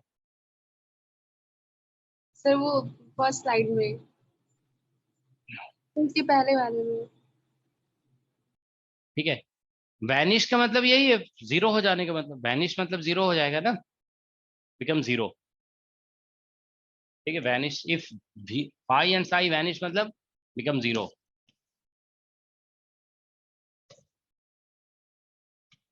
ठीक है, ओके। सो नाउ देखिए, हमें अब इसको प्रूफ ये करना है कि ये DDR और इस पे F1 पैक करेगा और इसका होल स्टार और इंटू F2 के बराबर ही आना चाहिए। ठीक है, तो देखिए इसको ऐसे लिखोगे आप। तो यहाँ पे अब देखो, जब हम बाई पार्ट्स इंटीग्रेशन करेंगे ना, तो आयोटा बाहर आ जाएगा और ये इंटीग्रेशन डी थीटा पे तो चलो हम कर देंगे अलग से, ठीक है ना। तो अब देखिए आयोटा बाहर आ गया। अब यहाँ पे देखिए डेरिवेटिव अभी इसके ऊपर है। अब यहाँ पे एक R है और ये F1 है, ठीक है ना। तो ये अब बाई पार्ट्स इंटीग्रेट करोगे ना, when you do by parts integration, तो ये F1 स्टार बाहर आ गया और ये बेसिकली R है यहाँ पे, और ये F2 का इंटीग्रेशन हो जाएगा, DR कैंसिल हो जाएगा, तो F2 ये इतना आ गया, ठीक है ना। तो इसमें ऐसे लिमिट लग जाएगा और यहाँ पे मान लीजिए डी थीटा पे इंटीग्रेशन है ऐसा, ठीक है ना। तो ये कुछ अपर लिमिट और लोअर लिमिट यहाँ पे इनिशियल और फाइनल लिमिट लगाना होगा। मान लो कि ये वैनिश हो गया, सपोज ये वैनिश कर गया, मान लेते हैं कि जीरो हो गया, ठीक है ना। तो अब यहाँ पे माइनस आ जाएगा, ठीक है। तो देखो यहाँ पे अब ये R और इंटू F2, देखो ये डिफरेंशिएशन के बाहर है, तो यहाँ पे क्या होगा कि जब आप इसका बाई पार्ट्स इंटीग्रेशन करोगे ना, तो ये F2 बन जाएगा, ठीक है ना। और ये यहाँ पे आयोटा आ गया, और ये डेरिवेटिव जो है ना, वो बेसिकली डेरिवेटिव एक्ट कर जाएगा R और F1 पे, ठीक है ना। It will act on R F1 star, ठीक है ना। और फिर इधर डी थीटा जो भी लिखा है डबल इंटीग्रेशन, ये तो ऐसा आ ही जाएगा, ठीक है ना। तो हम लोग देखिए यहाँ पे, ये मान लो कि जीरो भी हो गया, तो ये बेसिकली आ जाएगा, देखिए आयोटा और ये F2, और हम लोग यहाँ पे DDR ऑफ, ठीक है ना, ये आयोटा यहाँ लिख देते हैं, चलो ठीक है ना। और यहाँ पे R ऑफ F1 स्टार है ये, ठीक है ना। चलो इसको ऐसे लिख दें, अगर हम F1 लिख देते हैं, ठीक है ना। अब इस पूरे का होल स्टार ऐसे लिख देते हैं अगर आप, ठीक है ना। ये आयोटा को स्टार के अंदर ले लिया गया, तो माइनस आयोटा हो जाएगा, तो इसलिए फिर ये आ जाएगा, ठीक है। तो अगर आप देखो मैच कराते हो ना, तो देखो ये जो है ना, और यहाँ पे जो लिखा हुआ था, ठीक है ना, ये आप देखिए यहाँ पे, और सॉरी यहाँ पे फिर बच जाएगा क्या, यहाँ पे इंटीग्रेशन DR और डी थीटा ऐसा हो जाएगा, ठीक है ना। ये डबल इंटीग्रेशन है, ठीक है ना, R के रिस्पेक्ट में इंटीग्रेशन कर रहे हैं ना। तो हमें इसको वापस एरिया बनाने के लिए क्या करना होगा कि देखो यहाँ पे हम एक बार फिर से ऐसे लिखेंगे, ठीक है ना। ये F2 हो गया और यहाँ से आयोटा DDR, ठीक है, और ये R और इंटू F1, और फिर यहाँ पे आप एरिया बनाने के लिए यहाँ पे R DR और डी थीटा लिखेंगे, ठीक है, और एक R से यहाँ पे डिवाइड करेंगे, ठीक है ना। तो ये R कैंसिल हो जाएगा ना, तो फिर ये तो डेरिवेटिव के अंदर आ गया ना, ठीक है। तो यहाँ से देखिए आप ऐसा बन जा रहा है F2 बाई R, और यहाँ से आयोटा DDR और R इंटू F1, ठीक है ना, ये आ रहा है, और इसका होल स्टार है यहाँ पे, होल स्टार, और ये एरिया बन गया। तो आप देखिए यहाँ पे जो टर्म आ रहा है ना, देखिए जब हम इसको मतलब बेसिकली बाई पार्ट्स इंटीग्रेशन कर रहे हैं, तो बेसिकली यहाँ पे आप देखिए आयोटा DDR, चलो ठीक है, आयोटा DDR लिखा हुआ था, ये अब F1 पे एक्ट कर गया ये, ठीक है। लेकिन यहाँ पे F1 सिर्फ नहीं आ रहा है, R F1 आ रहा है, और यहाँ पे सिर्फ F2 नहीं आ रहा है। देखो ऐसा हो जाता है ना, ये DDR F1 पे एक्ट कर गया, इस पूरे टर्म का होल स्टार बन जाता, और फिर F2 आ जाता मल्टीपल में और इंटू DA, तो हम बोलते हैं कि ये बेसिकली हर्मिशियन ऑपरेटर है। लेकिन वैसा हो नहीं पाया ना, ठीक है। तो it is not equal to, देखो it is not equal to, हम इतना चाह रहे थे कि इतना आना चाहिए था, ठीक है, आयोटा DDR, ठीक है, और यहाँ पे F1 और इसका होल स्टार और इंटू DA ऐसे आना चाहिए, ठीक है ना। तो इतना नहीं आ पाया ना, तो इसलिए हम कहेंगे कि आयोटा DDR जो है वो हर्मिशियन नहीं है, ठीक है ना। तो इसलिए iota DDR is not Hermitian, ठीक है, तो ये हर्मिशियन नहीं है, ठीक है। बस यही तो इसलिए देखो ये इंपॉर्टेंट है कभी एग्जाम में, क्योंकि छोटा सा कॉन्सेप्ट है ना कि हर्मिशन है कि नहीं है, ठीक है, आ सकता है एग्जाम में, तो इसीलिए ये बता दिया गया कि हर्मिशन ऑपरेटर नहीं है ये। ओके ठीक है, तो अब देखिए हम लोग फर्दर जो है ना इससे रिलेटेड, ऑपरेटर से रिलेटेड अब हम नेक्स्ट क्लासेस में बताएंगे जो बियॉन्ड जैम होगा, ठीक है। बस अभी थोड़ा सा इतना बता दिया गया है, ठीक है। तो मतलब ये सभी चीजें हम लोग डिस्कस करेंगे, जैसे कि क्या बोलते हैं हम लोग कोऑर्डिनेट, जैसे पी एक्स डिफाइन करते हैं ना माइनस आयोटा एच क्रॉस, ठीक है, sorry minus iota H cross और डी डी एक्स, ठीक है ना, सॉरी डी डी एक्स, मतलब इसी रीजन की वजह से आप चलो इधर लिख देते हैं, ठीक है ना। देखो अगर ये हर्मिशन होता ना तो हम लोग देखो यहाँ पे जैसे पी एक्स डिफाइन करते हैं, P X is equal to minus iota H cross और डी डी एक्स, तो क्योंकि ये हर्मिशन है तो अगर ये भी हर्मिशन हो जाता ना तो हम लोग इसका भी ऐसे डिफाइन कर देते हैं माइनस आयोटा एच क्रॉस और डी डी आर, ठीक है। ये ऐसे लेकिन डिफाइन नहीं होता है, ध्यान रखोगे, P R is not equal to minus iota H cross D D R, और इसका रीजन बस सिर्फ और सिर्फ इतना ही है कि क्योंकि ये हर्मिशन ऑपरेटर नहीं है, तो इसीलिए पी आर इस तरीके से डिफाइन नहीं होता है। ओके तो ये सभी अब इससे आगे जो है ना हम लोग डिस्कशन बाद में करेंगे, ठीक है। तो ये ऑपरेटर से रिलेटेड कुछ बेसिक कॉन्सेप्ट्स हो गया। सर इसमें पार्शियल और कंप्लीट का भी कोई डिफरेंस रहता है या फिर वो सेम ही रहेगा? क्या कह रहे हो? मतलब जैसे अपन डी बाई डी एक्स लिखते हैं या डेल एक्स लिखते हैं, वो तो उससे कोई इफेक्ट पड़ेगा कि पार्शियल और कंप्लीट का? ये पार्शियल डेरिवेटिव है, कंप्लीट क्या है? कंप्लीट है ही नहीं है ये तो पार्शियल डेरिवेटिव ही है ना, ये पार्शियल डेरिवेटिव लिखना है यहाँ पे, ठीक है ना। Generally we write partial derivative, यहाँ पे पार्शियल डेरिवेटिव लिखा, जैसे वन डायमेंशन है ना, मतलब आपको पता है क्लियर कट के ये वन डायमेंशन है, टू डायमेंशन है ही नहीं है, ठीक है ना। तो वन डायमेंशन में हम लोग ऐसे लिखते हैं डी डी एक्स लिखिए, अब यहाँ पे वन डायमेंशन में कोई दूसरा वेरिएबल नहीं आने जा रहा है ना, तो वहाँ पे हम डी डी एक्स भी ऐसे लिख देते हैं।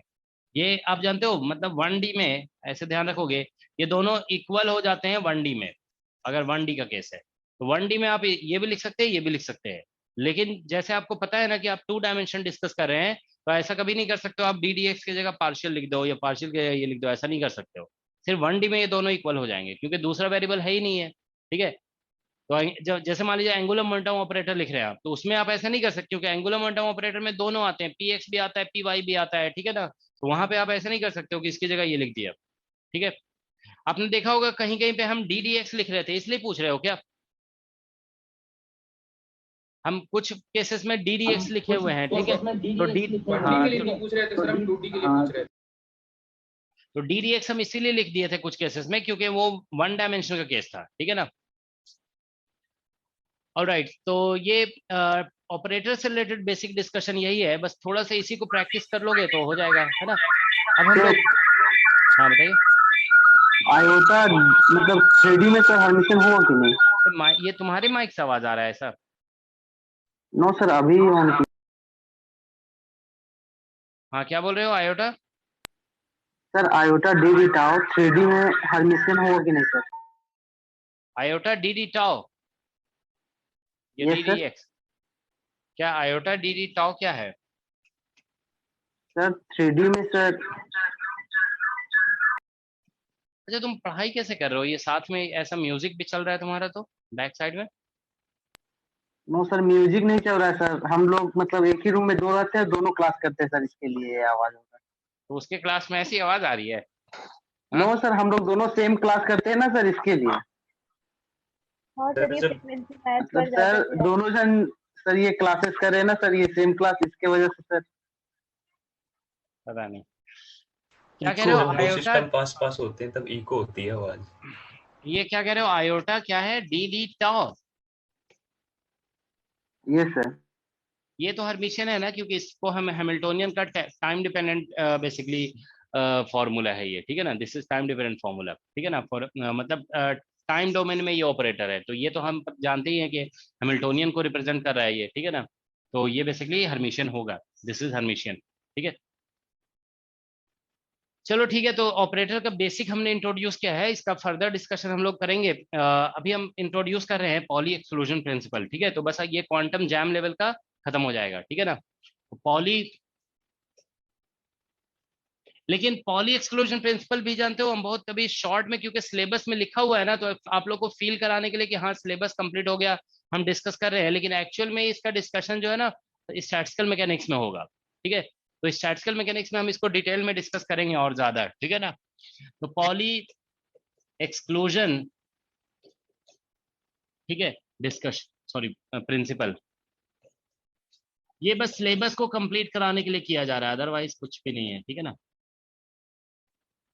पॉली एक्सक्लूजन प्रिंसिपल सिलेबस में भी क्या नेट के सिलेबस में, नेट के सिलेबस में तो है ही है। पॉली एक्सक्लूजन प्रिंसिपल पढ़े बिना पढ़े हुए आप ना क्वांटम पढ़ सकते हैं ना फिर स्टैटिस्टिकल मैकेनिक्स पढ़ सकते हैं, ये तो है, वो आइडेंटिकल पार्टिकल में आता। हाँ। तो हम लोग नेट के सिलेबस में भी अलग से, देखो अभी पूरा वही हम बता रहे हैं, कंप्लीट नहीं बता रहे हैं। नेट के स्टूडेंट को और भी अलग से बताया जाएगा, ठीक है।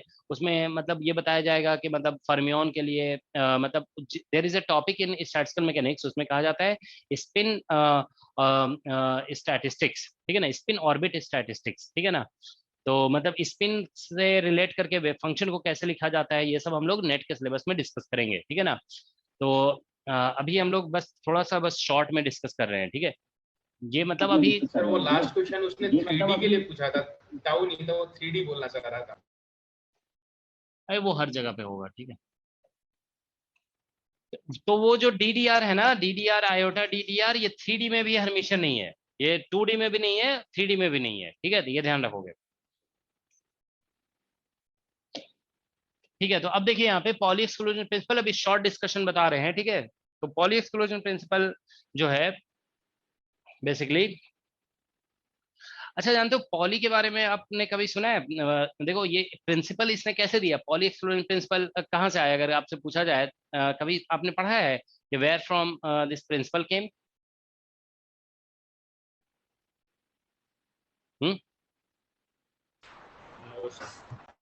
देखो ये जो पहली बात आप ये ध्यान रखेंगे, ये एक एक्सपेरिमेंटल प्रिंसिपल है, मतलब इसका कोई थ्योरेटिकल डेरिवेशन नहीं है, एक्सपेरिमेंटल कॉन्सेप्ट है, ठीक है। It was given on the basis of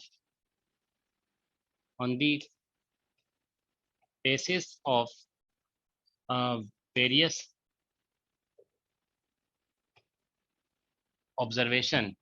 observations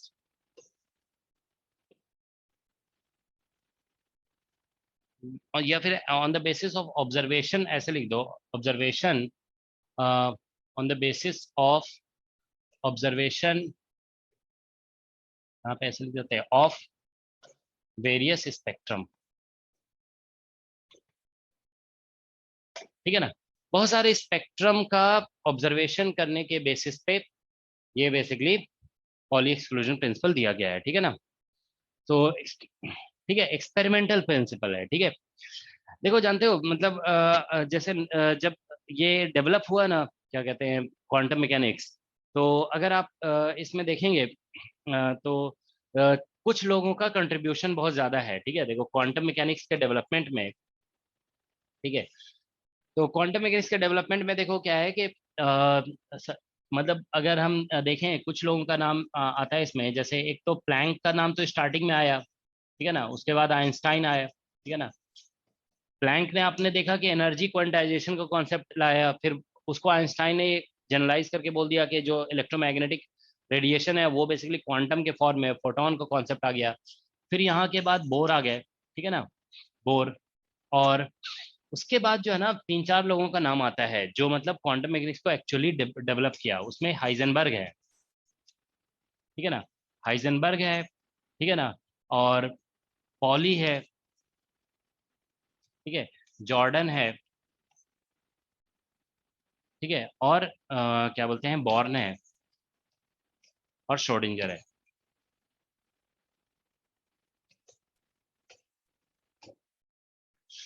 ठीक है। तो ये लोग थे, ठीक है।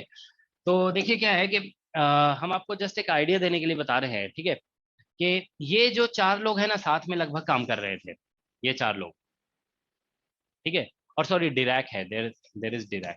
तो इतने नेम्स हैं जो क्वांटम मैकेनिक्स को समझ लीजिए कि फुली डेवलप किया, ठीक है ना। इसमें जानते हो सबको नोबेल प्राइज मिला है एक्सेप्ट जॉर्डन, ठीक है ना। ऑलमोस्ट सभी को हाँ सभी को नोबेल प्राइज मिला है, ठीक है ना, जॉर्डन को सिर्फ नहीं मिला है, ठीक है ना। तो इसमें जानते हो ये लोग जो है ना साथ में काम करते थे। इसमें जो है ना बॉर्न जो था ना, बॉर्न का मतलब आप ये कह सकते हैं कि he was the supervisor of these 3 people, ठीक है ना।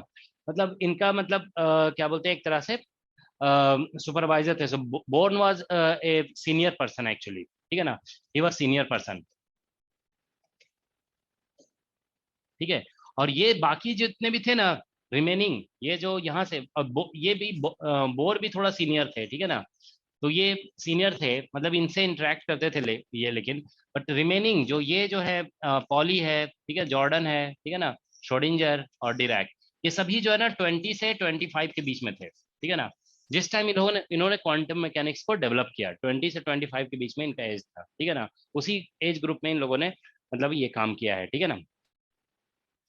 तो देखो इसमें क्या है कि मतलब हाइजेनबर्ग ने मतलब समझ लो कि काफी अच्छा काम किया है, ठीक है। तो हाइजेनबर्ग ने बेसिकली स्टार्टिंग में कुछ कॉन्सेप्ट्स डेवलप किए, ठीक है ना। कुछ कॉन्सेप्ट्स उसने डेवलप किए, लेकिन कैलकुलेशन जानते हो इतना डिफिकल्ट हो गया था कि वो कैलकुलेशन कर नहीं पा रहे थे। He was not able to complete the calculation. He was also around 23 year old at that time. तो वो जानते हो मतलब कैलकुलेशन इतना डिफिकल्ट हो गया था, जो कॉन्सेप्ट इंट्रोड्यूस किए, तो वो जानते हो पॉली के पास गए, ठीक है। बोले कि this is the mathematics which I am not able to do, तो आप इसे कर दीजिए, ठीक है ना। तो जानते हो Pauli used to do all the difficult mathematical calculations, ठीक है। तो आप ये समझ सकते हो कि पॉली का मतलब इंपॉर्टेंस कितना था, कि जो कैलकुलेशन क्या बोलते हैं हाइजेनबर्ग से नहीं हो रहा है वो कैलकुलेशन पॉली कर रहे थे, ठीक है। तो इसीलिए पॉली का नाम जो है ना मतलब बहुत प्रोमिनेंट नेम में आता है पॉली का नाम, ठीक है। तो मतलब मैट्रिक्स में अब आपने देखा है ना कि जैसे कई ऑपरेटर्स को हम लोग मैट्रिक्स के फॉर्म में लिखते हैं, तो मैट्रिक्स का कॉन्सेप्ट क्वांटम मैकेनिक्स में हाइजेनबर्ग ने इंट्रोड्यूस किया, लेकिन उससे रिलेटेड जो कॉम्प्लिकेटेड कैलकुलेशंस थे वो सारे पॉली ने किए थे, ठीक है, ठीक है। तो मतलब Pauli was actually very good in mathematics and very he was able to do various difficult calculations, okay, ठीक है। और उसका एज ग्रुप भी यही था, लेकिन इन लोग सेम एज ग्रुप में थे ये, ठीक है। तो इसीलिए जानते हो पॉली जानते हो ऑब्जर्वेशंस करके he was able to tell, okay, on the basis of various observations कि क्या चल रहा है यहाँ पे, ठीक है ना। तो इसी मैथमेटिकली बहुत साउंड होने की वजह से उसने ये प्रिंसिपल को नोटिस किया, ठीक है ना। तो क्या लिखा है, एक्सपेरिमेंटल प्रिंसिपल है, ठीक है। It was given on the basis of observation of various spectrum. तो स्पेक्ट्रम को ऑब्जर्व करके उसने ये प्रिंसिपल बता दिया कि ऐसा कुछ मतलब एटम के अंदर चल रहा है, ठीक है ना। ठीक है, तो देखो इसमें स्टेटमेंट क्या है कि अगर हम फर्मियन के बारे में बात करते हैं, फर्मियंस, ठीक है ना। एक्चुअली ये स्टेटमेंट इलेक्ट्रॉन के लिए दिया गया था, बाद में बेसिकली फर्मियन के लिए जनरलाइज किया गया। तो इसमें ये लिखा गया no two electron can have same all same quantum number, all quantum numbers same, quantum number same, ठीक है। तो ये बेसिकली स्टेटमेंट है, no two electron can have all quantum number same, ठीक है ना, या ऑल क्वांटम नंबर इक्वल, ठीक है, quantum number all identical quantum number. अब इलेक्ट्रॉन आइडेंटिकल पार्टिकल ही है, ठीक है ना। So no two electron can have all quantum number equal, ठीक है। ये स्टेटमेंट है पॉली एक्सक्लूजन प्रिंसिपल का, ठीक है ना। तो इलेक्ट्रॉन जो है ना, अब देखो ये स्टेटमेंट को बाद में जनरलाइज कर दिया गया। ये स्टेटमेंट पहले पॉली ने मतलब यही स्टेटमेंट दिया था स्टार्टिंग में, ठीक है ना। अब जो देखो इसके बाद इसको जनरलाइज किया गया, ठीक है ना। इसको जनरलाइज इस तरह से किया गया कि पहले तो हम देखो यहाँ पे फर्मियन बेसिकली बता रहे हैं। फर्मियन कुछ पार्टिकल्स है, फर्मियन जो है ना बेसिकली पार्टिकल्स हैं, ठीक है, which have half integer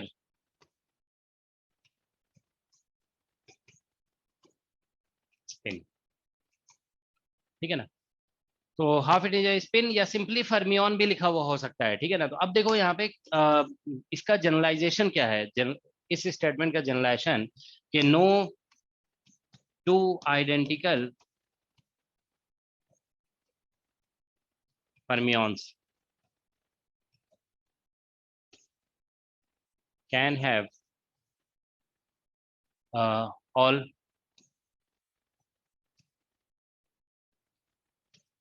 identical. तो इलेक्ट्रॉन 2 इलेक्ट्रॉन बोला गया था ना, तो अब यहाँ पे बेसिकली आइडेंटिकल अब लगा दिया जा रहा है, क्योंकि फर्मियन बहुत सारे होते हैं, वो आइडेंटिकल फर्मियन भी हो सकते हैं, नॉन आइडेंटिकल फर्मियन भी हो सकते हैं, ठीक है। तो इसमें लिखा जा रहा है नो टू आइडेंटिकल फर्मियंस, ठीक है ना, can have all quantum numbers, all quantum numbers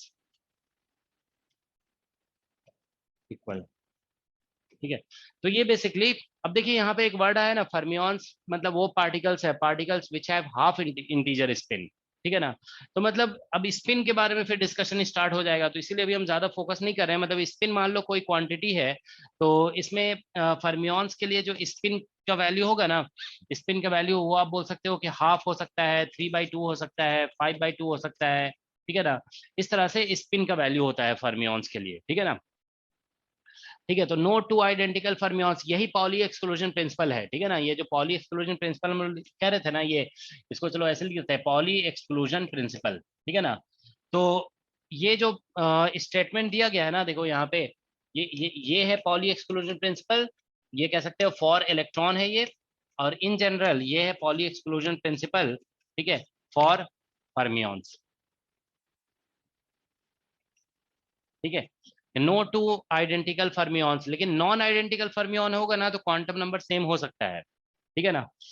तो ये बेसिकली कॉन्सेप्ट है, ठीक है। तो अब देखिए यहाँ पे एक चीज आपको ये देखना होगा कि अगर देखो इफ कभी कभी ऐसा होता है कि कुछ फर्मियन ऐसे होते हैं ना कि जिसका स्पिन दिया ही नहीं रहता है, स्पिनलेस फर्मियन होते हैं, ठीक है ना, मतलब स्पिन के बारे में कोई डिस्कशन ही नहीं है, ठीक है। तो वो देखो हम बता दे रहे हैं यहाँ पे, if spin is not given, spin is not given,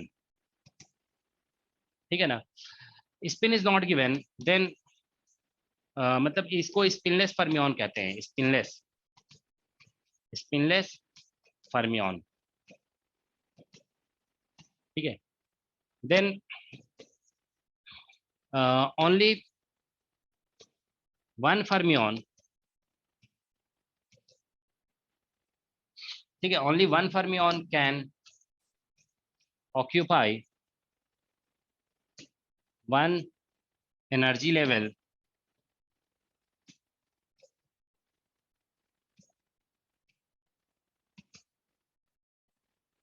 ठीक है, ऑब्टेन्ड फ्रॉम श्रोडिंगर इक्वेशन, ठीक है। या वन स्टेट, चलो एनर्जी लेवल ना लिख करके वन स्टेट कह सकते हैं, one state obtained from Schrodinger equation, सिर्फ एक ही। लेकिन अगर ऐसा हो गया, देखिए यहाँ पे, if S is spin of a fermion, then maximum 2s plus 1 fermions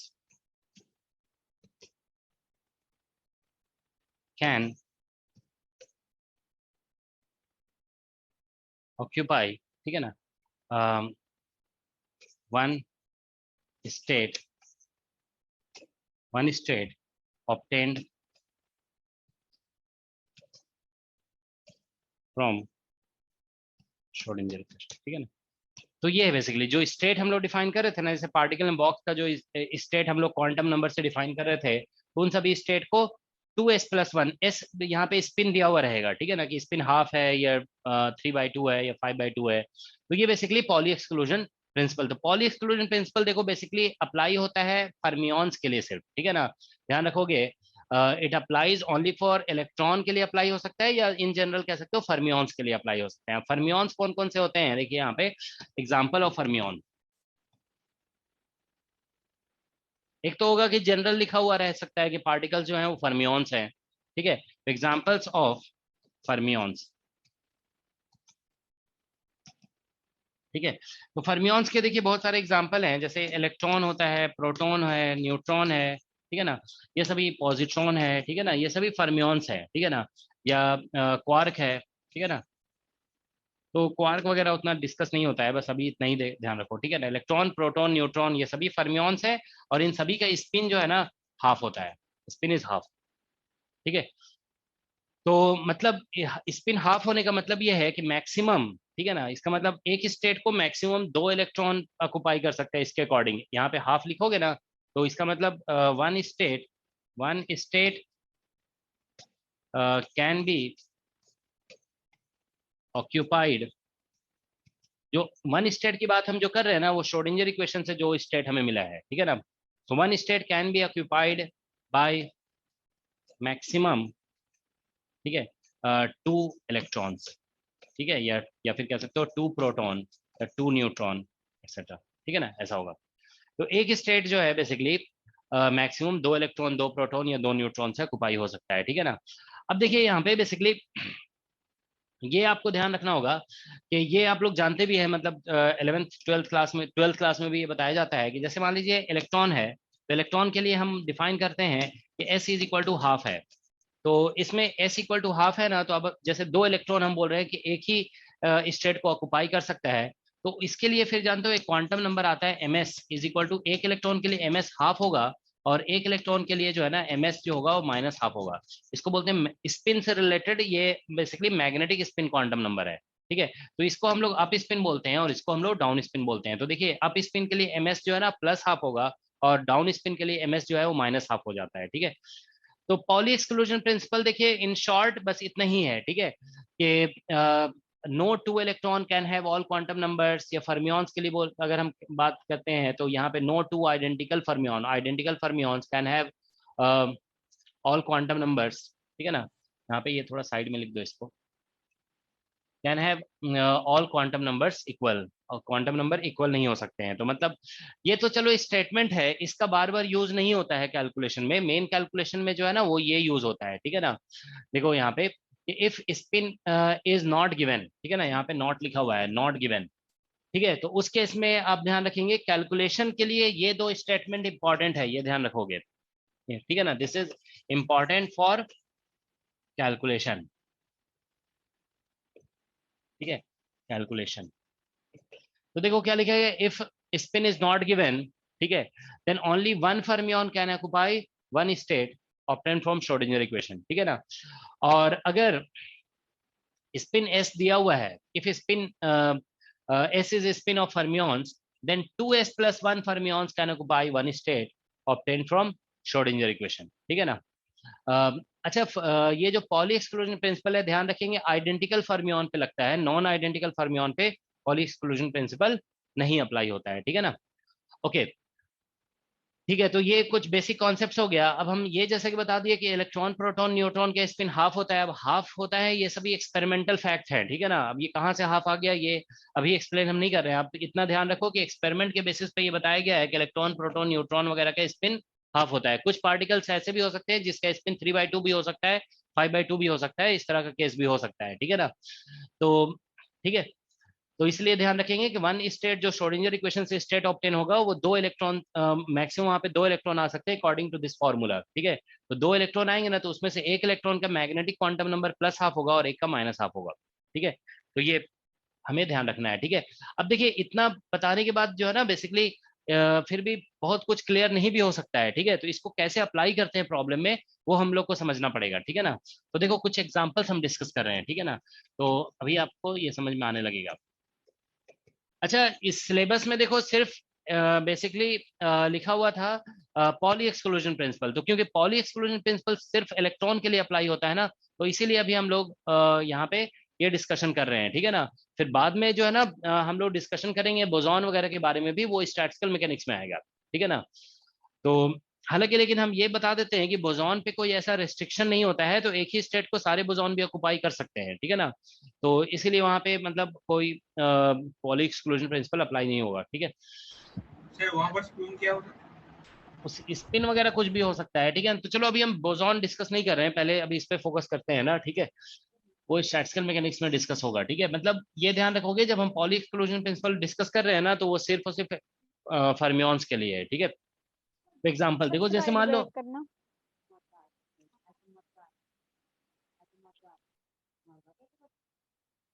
okay ठीक है। तो देखिए हम लोग इसमें कुछ एग्जांपल ले रहे हैं। सपोज करो हम लिखते हैं कि 5 इलेक्ट्रॉन्स, ठीक है, आर पुट इनटू एन, अभी आपने देखा था ना इनफाइनाइट पोटेंशियल वेल वगैरह हम लोग डिस्कस कर रहे थे, तो सिंगल पार्टिकल का डिस्कशन चल रहा था। अब देखो मल्टीपल पार्टिकल का केस आ गया यहाँ पे। Put into an infinite potential well, ठीक है। So if electron electron interaction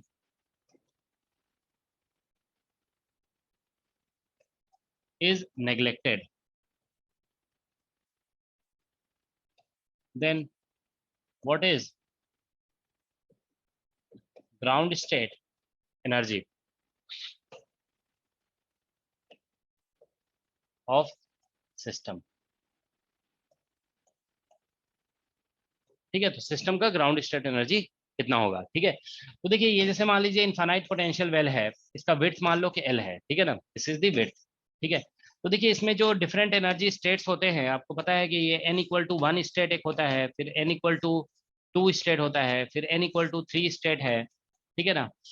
तो इसमें देखिए हमने बताया ना कि जो श्रोडिंगर इक्वेशन को सॉल्व करने से जो स्टेट ऑब्टेन हुआ उसको मैक्सिमम इलेक्ट्रॉन एक फर्मियन है, हमने बताया कि इसका स्पिन हाफ होता है, तो मैक्सिमम 2 इलेक्ट्रॉन आ सकते हैं। तो हमें ये कहना पड़ेगा कि यहाँ पे आप देखिए यहाँ पे 2 इलेक्ट्रॉन आ सकते हैं, ठीक है ना।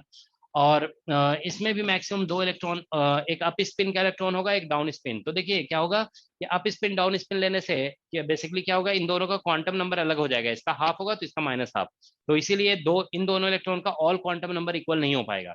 तो पॉली एक्सक्लूजन प्रिंसिपल ये क्या था ना कि all quantum number can not be equal. तो देखिए जैसे दोनों के लिए n का वैल्यू सेम है, अगर हम इन दोनों इलेक्ट्रॉन का क्वांटम नंबर लिखेंगे ना, तो n का वैल्यू दोनों के लिए 1 लिखा जाएगा, लेकिन ms का वैल्यू s का वैल्यू दोनों के लिए हाफ लिखा जाएगा। तो जैसे आप इसके क्वांटम नंबर्स लिखोगे ना, जैसे इस यहाँ पे देखिए इस केस में अगर हम क्वांटम नंबर लिखेंगे तो इसमें n इक्वल टू एक इलेक्ट्रॉन के लिए 1 होगा, फिर s इक्वल टू हाफ होगा, और ms इक्वल टू इसमें हाफ हो जाएगा, ठीक है। फिर दूसरे इलेक्ट्रॉन के लिए लिखेंगे तो n इक्वल टू 1 होगा, s इक्वल टू हाफ होगा, और फिर ms इक्वल टू जो है ना ये माइनस हाफ हो जाएगा, ठीक है ना।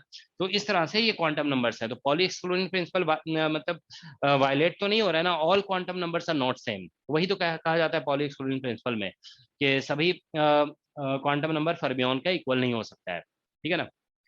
तो यहाँ पे पॉली एक्सक्लूजन प्रिंसिपल वायलेट नहीं हो रहा है, ठीक है। 19 आ जाएगा सर। तो यहाँ पे ये आ गया, ठीक है। तो देखो 2 इसमें ऑक्युपाई होगा, 2 इसमें ऑक्युपाई होगा, 2 इसमें, ये लोएस्ट एनर्जी लेवल से ऑक्युपाई हो गया। अब आगे जो है ना बेसिकली n इक्वल टू 4 भी हो सकता है, n इक्वल टू यहाँ पे 5 भी होगा। तो हमें बेसिकली लोवेस्ट एनर्जी निकालना है ना, तो इस तरह से ग्राउंड स्टेट मतलब लोवेस्ट, तो लोवेस्ट लेवल को ऑक्युपाई किया गया है, ठीक है ना। तो अब देखिए यहाँ पे बेसिकली अगर हम एनर्जी निकालेंगे ना तो ऐसे निकालना होगा, इस n इक्वल टू 1, देखिए पाई square h bar square upon 2 ml square, ये तो सभी में कॉमन होगा। और पहले वाले टर्म से जो है ना n इक्वल टू 1 पुट करेंगे तो 1 स्क्वायर हो जाएगा, लेकिन इसमें 2 इलेक्ट्रॉन है ना तो इसको 2 से मल्टीप्लाई करना पड़ेगा, प्लस दूसरे वाले में 2 स्क्वायर आएगा और इसमें भी 2 इलेक्ट्रॉन है, प्लस तीसरे वाले में जो है ना बेसिकली 3 का स्क्वायर होगा और इसमें 1 इलेक्ट्रॉन है तो 1 से मल्टीप्लाई करना पड़ेगा, ठीक है ना। तो ये इसकी एनर्जी, यहाँ पे 2 इलेक्ट्रॉन है ना तो n इस केस में 2 बार इसके लिए भी एनर्जी लिखना होगा, इसके लिए भी एनर्जी, तो इसीलिए 2 से मल्टीप्लाई कर दिए। तो यहाँ से देखिए आप 2 आ गया, यहाँ से बेसिकली कितना आ गया 8 9 हो गया, और यहाँ से 9 18 आ गया ना 18, ठीक है। तो 18 पाई स्क्वायर, नहीं हम गलत तो नहीं कर रहे हैं, देखो यहाँ से 8 आ गया और यहाँ से 2 आ गया 10, 19 आएगा ना सर। 10 हाँ 19 आ रहा है, ठीक है। तो यहाँ से 19 आ गया पाई स्क्वायर और h bar square upon 2 ml square. तो ये इसका एनर्जी निकल गया ग्राउंड स्टेट का, ठीक है ना। अब देखिए इसमें जो है ना और कुछ ऐसे क्वेश्चंस पूछे जा सकते हैं, जैसे ये ग्राउंड स्टेट एनर्जी हो गया, अब इसमें फर्स्ट एक्साइटेड स्टेट की एनर्जी कितनी होगी। तो अगर एनर्जी आप निकालना चाहते हैं, देखिए एनर्जी ऑफ फर्स्ट एक्साइटेड, ठीक है ना, फर्स्ट एक्साइटेड स्टेट, इसी में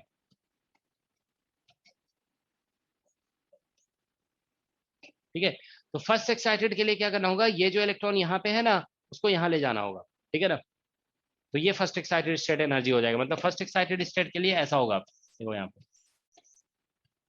ये n=1 लेवल है, n=2 लेवल है और n=3 है। तो हम लोग इसमें ये इस तरह से हो गया, ठीक है ना। और हम लोग ये ऑक्युपाइड था, ठीक है। तो हम इससे यहाँ पे ले आते हैं दो, इसमें 2 इलेक्ट्रॉन है ना, 2 इलेक्ट्रॉन, ठीक है ना। देखिए हम इसको यहाँ से यहाँ ले जाते हैं, देखिए इसको हम यहाँ से यहाँ ले जाते हैं तो एक बार एनर्जी निकाल के देखोगे, और अगर इसी को ऊपर कर दिया यहाँ पे तो एनर्जी निकाल के देखोगे कौन से केस में कम आ रहा है, ठीक है। तो देखिए इसमें तो हम अगर यहाँ पे ले जाएंगे ना इसे, तो बेसिकली क्या पहले यहाँ पे 2 मतलब 2 का स्क्वायर होने की वजह से 4 आ रहा था, और यहाँ पे अब 3 का स्क्वायर एक्स्ट्रा बढ़ जाएगा, तो मतलब एनर्जी बढ़ रहा है 5 के अमाउंट से, है ना, 5 बढ़ रहा है ना, हाँ 5 बढ़ जाएगा, क्योंकि यहाँ पे 9 में 2 मल्टीप्लाई, यहाँ पे 2 आ जाएगा और यहाँ पे 1 यहाँ पे 1 हो जाएगा।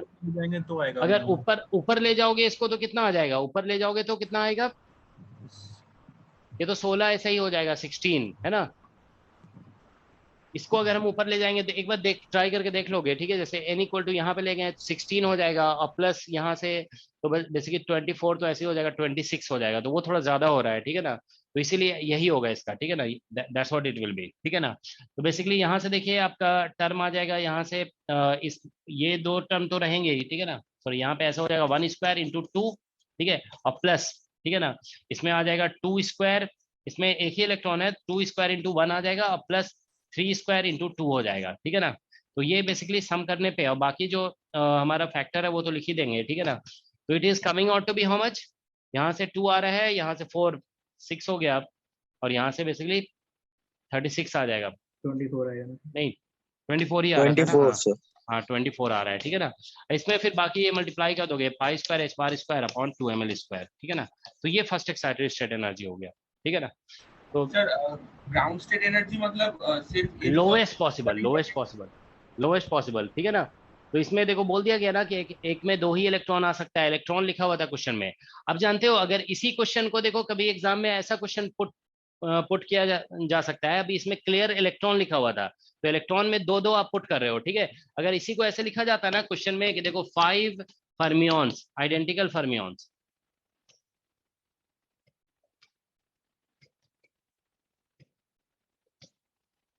ठीक है, 5 identical fermions are put into an infinite potential well,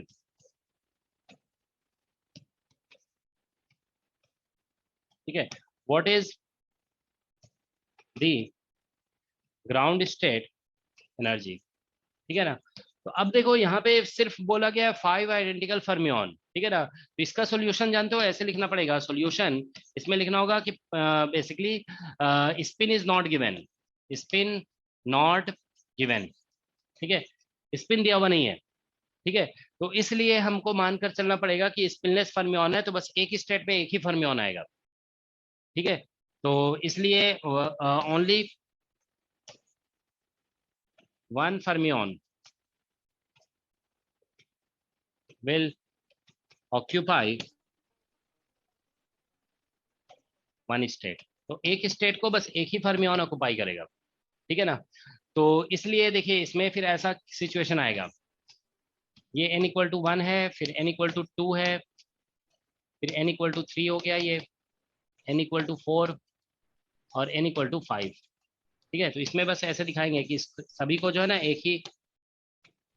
एक फर्मियन सभी को ऑक्युपाई कर रहा है, ठीक है। तो बस यहाँ पे अब आप एनर्जी निकालोगे, इसमें ग्राउंड स्टेट एनर्जी बस यही लोएस्ट एनर्जी होगा इसका, ठीक है। अब और हायर पे जाओगे तो एनर्जी बढ़ता जाएगा, n=6, तो लोएस्ट एनर्जी जो है ना उसको ये ऑक्युपाई कर लिया, ठीक है। तो ग्राउंड स्टेट एनर्जी जब हम लिखेंगे तो देखो pi square h bar square upon 2 ml square, 2 ml square common आ जाएगा। अब यहाँ से आ जाएगा 1 square plus 2 square plus 3 square plus 4 square और प्लस 5 स्क्वायर, ठीक है। इस तरह से बस यही इसका आंसर हो गया, ठीक है। तो इसका एक फॉर्मूला भी होता है ना, do you know the formula, इसका सम करने का एक फॉर्मूला होता है ना, ऐसे n into n+1 into n+2n+1/6, हाँ 2n+1/6 है ना, ये होता है, ठीक है। तो बस ये फॉर्मूला लगा दो यहाँ पे, ठीक है। तो पाई स्क्वायर देखो एच पाई स्क्वायर है और एच बार स्क्वायर अपॉन 2m और इंटू एल स्क्वायर हो गया और इंटू, ठीक है ना। यहाँ पे n की जगह 5 लिख देंगे, इंटू 6 आ जाएगा और 5 दूना 10 11 हो जाएगा और बाई 6 हो जाएगा, ठीक है ना। तो कैंसिल हो गया यहाँ से 55 आ जाएगा, ठीक है। तो answer is 55 pi square H bar square upon 2m और इंटू एल स्क्वायर, ठीक है। तो एक ही क्वेश्चन को देखो हम 2-3 तरीके से बता रहे हैं कि इस तरह से क्वेश्चन की फ्रेमिंग हो सकती है। अब 5 फर्मियॉन्स दिया हुआ था, इसमें स्पिन के बारे में बोला नहीं गया, तो एक लेवल में बस एक ही फर्मियॉन को पुट करना है। इलेक्ट्रॉन बोला जाएगा तो इलेक्ट्रॉन प्रोटॉन न्यूट्रॉन इनमें अंडरस्टूड होता है, ठीक है ना, कि 2 इलेक्ट्रॉन भी ऑक्युपाई कर सकता है, 2 प्रोटॉन भी कर सकता है, 2 न्यूट्रॉन भी कर सकता है, ठीक है ना। ठीक है, अब देखिए इसी क्वेश्चन को हम लोग और भी ट्विस्ट कर सकते हैं, ठीक है ना, बहुत तरीके से क्वेश्चन पूछा जा सकता है। देखो इसी क्वेश्चन में, ठीक है, देखो अगर हम लिखते हैं 5 फर्मियॉन आइडेंटिकल फर्मियॉन्स, ठीक है, fermions of spin 3/2 are put into, ठीक है, are put into infinite potential well, ठीक है। तो ये लिखा गया है 5 identical fermions of spin 3/2 are put into infinite potential well, ठीक है। Question is calculate ground state energy, ठीक है ना। तो हमें ग्राउंड स्टेट एनर्जी कैलकुलेट करना है, ठीक है। बताइए इसका आंसर क्या होगा, जरा देखें एक बार, आप लोग समझ गए तो ये अभी बताया गया था ना, देख लो सभी लोग देख लो। 8 पाई स्क्वायर सर हमने सिंगल पार्टिकल के लिए ये समझे थे ना कि ग्राउंड स्टेट एनर्जी सिर्फ n = 1 पे होता है, तो यहाँ 1 पे होता है, तो 11 पाई स्क्वायर समझा नहीं, मतलब क्या कह रहे हो, फिर से बोलो सर। हमने सब समझा था कि ग्राउंड स्टेट एनर्जी सिर्फ n = 1 का जो एनर्जी लेवल है उसको क्या है, भाई वो एक पार्टिकल के लिए होता है, वो एक पार्टिकल के लिए ग्राउंड स्टेट एनर्जी होता है, समझ गया ना। एक पार्टिकल अगर है ना तो ग्राउंड स्टेट एनर्जी n = 1 के लिए। अब बहुत सारे पार्टिकल है और उस पर रेस्ट्रिक्शन भी आपने लगा दिया ना, यहाँ पे सिर्फ 2 ही आ सकता है, तो फिर आप हायर में तो पुट करना पड़ेगा ना। तो अब ये इसका ग्राउंड स्टेट एनर्जी कहलाएगा, ओके। सर इसका 8 आएगा सर, 8 पाई एक पार्टिकल अगर है ना तो n = 1 सिर्फ होगा ग्राउंड स्टेट एनर्जी, ठीक है ना। लेकिन अब बहुत सारे पार्टिकल्स अगर है ना तो ग्राउंड स्टेट एनर्जी का मतलब हो गया कि minimum possible energy for this system. तो हमें पता है कि मैक्सिमम हम यहाँ पे कितने पार्टिकल्स पुट कर सकते हैं किसी एक लेवल में, उसके अकॉर्डिंग हम लोग एनर्जी कैलकुलेट करेंगे। तो इसमें देखिए ऐसा होगा, तो इसमें s जो है ना s = इसमें 3/2 है, ठीक है ना। तो इसमें आप ये कह सकते हो 1 स्टेट, इसको स्पिन मल्टीप्लिसिटी भी कहते हैं, ठीक है ना। 1 state can be occupied by, ठीक है ना, कैन बी ऑक्यूपाइड बाय, यहाँ पे आप लिखोगे 2s+1 पार्टिकल्स, ठीक है ना। तो 2s+1 पार्टिकल्स का मतलब हो गया दैट इज 4 पार्टिकल्स। देखो यहाँ पे 3/2 पुट करोगे ना तो 2 कैंसिल, 4 पार्टिकल्स। तो एक स्टेट में आप जो है ना 4 पार्टिकल्स आ सकते हैं, ठीक है। तो ये है सिचुएशन। तो इस तरह से है, देखिए ये n = 1 है और ये n = 2 है, तो इसमें 4 पार्टिकल्स आ सकते हैं, 1 2 3 और ये 4, इस तरह से। अब 5वां पार्टिकल यहाँ पे आ जाएगा, ठीक है ना। तो बस एनर्जी इसमें लिखोगे ना तो ये बेसिकली ये ग्राउंड स्टेट एनर्जी लिख रहे हैं, तो पाई square h bar square upon 2m और इंटू एल स्क्वायर होगा, ठीक है ना। और हम लोग इसमें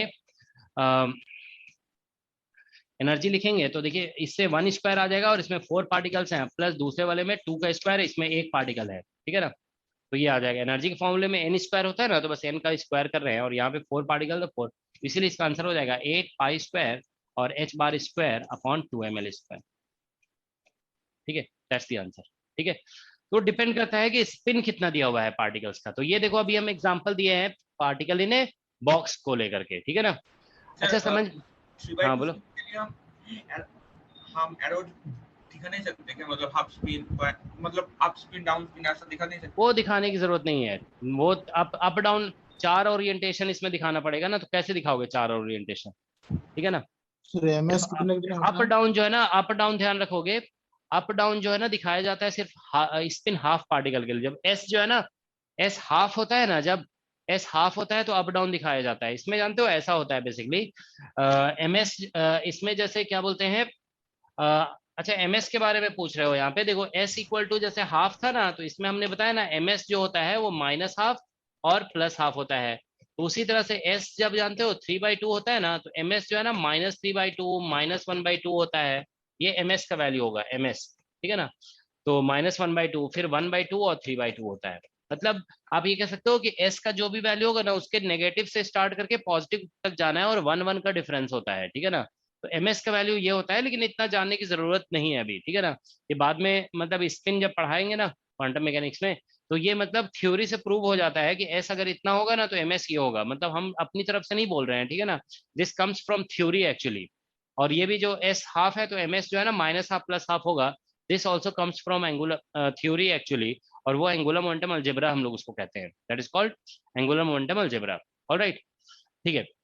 तो अभी हम अगर नहीं भी जानते ना कि एमएस क्या होगा तो भी हमारा काम चल जाएगा। बस हमको इतना पता है ना कि एस अगर 3/2 है तो मैक्सिमम एक ही स्टेट को 4 पार्टिकल्स ऑक्युपाई कर सकते हैं।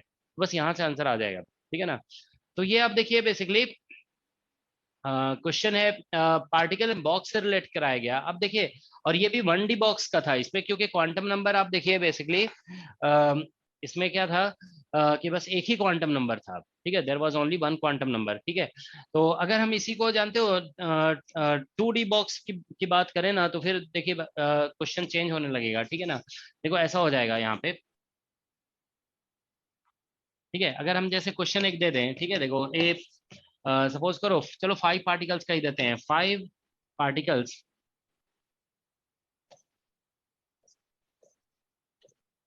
Are put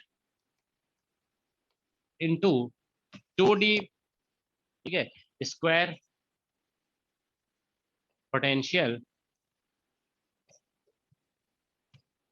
well. 2D square potential well में पुट किया गया 5 पार्टिकल्स को, ठीक है ना।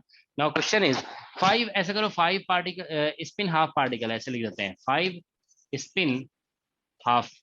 स्पिन हाफ पार्टिकल है, ठीक है ना। तो 5 स्पिन हाफ पार्टिकल मतलब इलेक्ट्रॉन हो सकता है ये, ठीक है ना। प्रोटॉन भी हो सकता है, न्यूट्रॉन भी हो सकता है, ठीक है ना। तो 5 स्पिन हाफ आइडेंटिकल कर दो यहाँ पे, ठीक है ना। क्योंकि पॉली एक्सक्लूजन प्रिंसिपल सिर्फ आइडेंटिकल पार्टिकल पे लगता है। अगर नॉन आइडेंटिकल होगा ना तो फिर एक ही स्टेट को सारे पार्टिकल ऑक्युपाई कर सकते हैं। देखो ये ध्यान रखोगे, जैसे अभी हम लोग यहाँ पे ऐसे कह रहे थे ना कि देखिए इसमें लिखा था 5 आइडेंटिकल फर्मियॉन्स, स्पिन नहीं दिया हुआ था, तो हम लोग कह रहे थे स्पिन नॉट गिवन, ठीक है, ओनली 1 फर्मियॉन ऑक्युपाई करेगा। अगर मान लीजिए ऐसा लिखा रहता 5 नॉन आइडेंटिकल फर्मियॉन, ये जहां पे आइडेंटिकल लिखा है ना उसकी जगह नॉन आइडेंटिकल कर दिया जाएगा ना, तो हम सारे पांचों पार्टिकल को इसी में पुट करेंगे n=1 में। क्योंकि नॉन आइडेंटिकल पार्टिकल्स के लिए पॉली एक्सक्लूजन प्रिंसिपल नहीं अप्लाई होता है, ठीक है ना, आइडेंटिकल के लिए अप्लाई होता है, ठीक है। तो अब देखिए यहाँ पे लिखा गया है 5 स्पिन हाफ आइडेंटिकल पार्टिकल्स, यहाँ पे ये लिख दोगे 5 spin half identical particles are put into 2D square potential well. 2D square potential well में इसको पुट किया गया है, ठीक है। तो अब क्वेश्चन ये है कि what is ground state energy. तो अब हमें बताना है कि ग्राउंड स्टेट एनर्जी कितनी है, ठीक है ना। What is the ground state energy, ठीक है। बताइए क्या होगा इसमें, एक बार आप लोग ट्राई करके देखिए, उसके बाद अगर नहीं समझ में आएगा तो हम बताएंगे।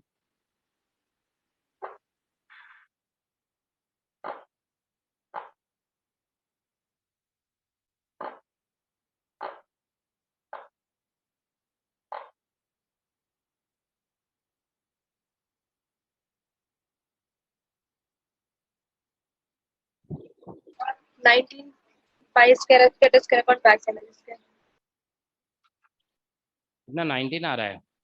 सर 12 आएगा सर, 12 5 स्क्रैच कट करो 2 MA इसके।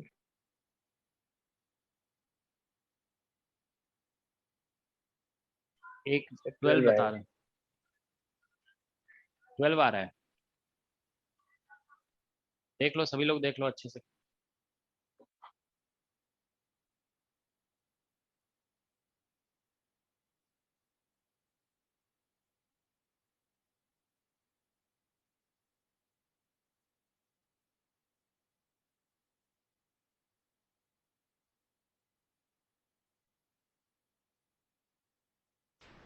सर जो ये नॉन इंटरेक्टिंग या डिफरेंट एक ही बात है ना? हाफ जो भी है, हाँ मतलब इन सभी में नॉन इंटरेक्टिंग तो ही हम साफ ही लोग नहीं बोलते आएगा हैं।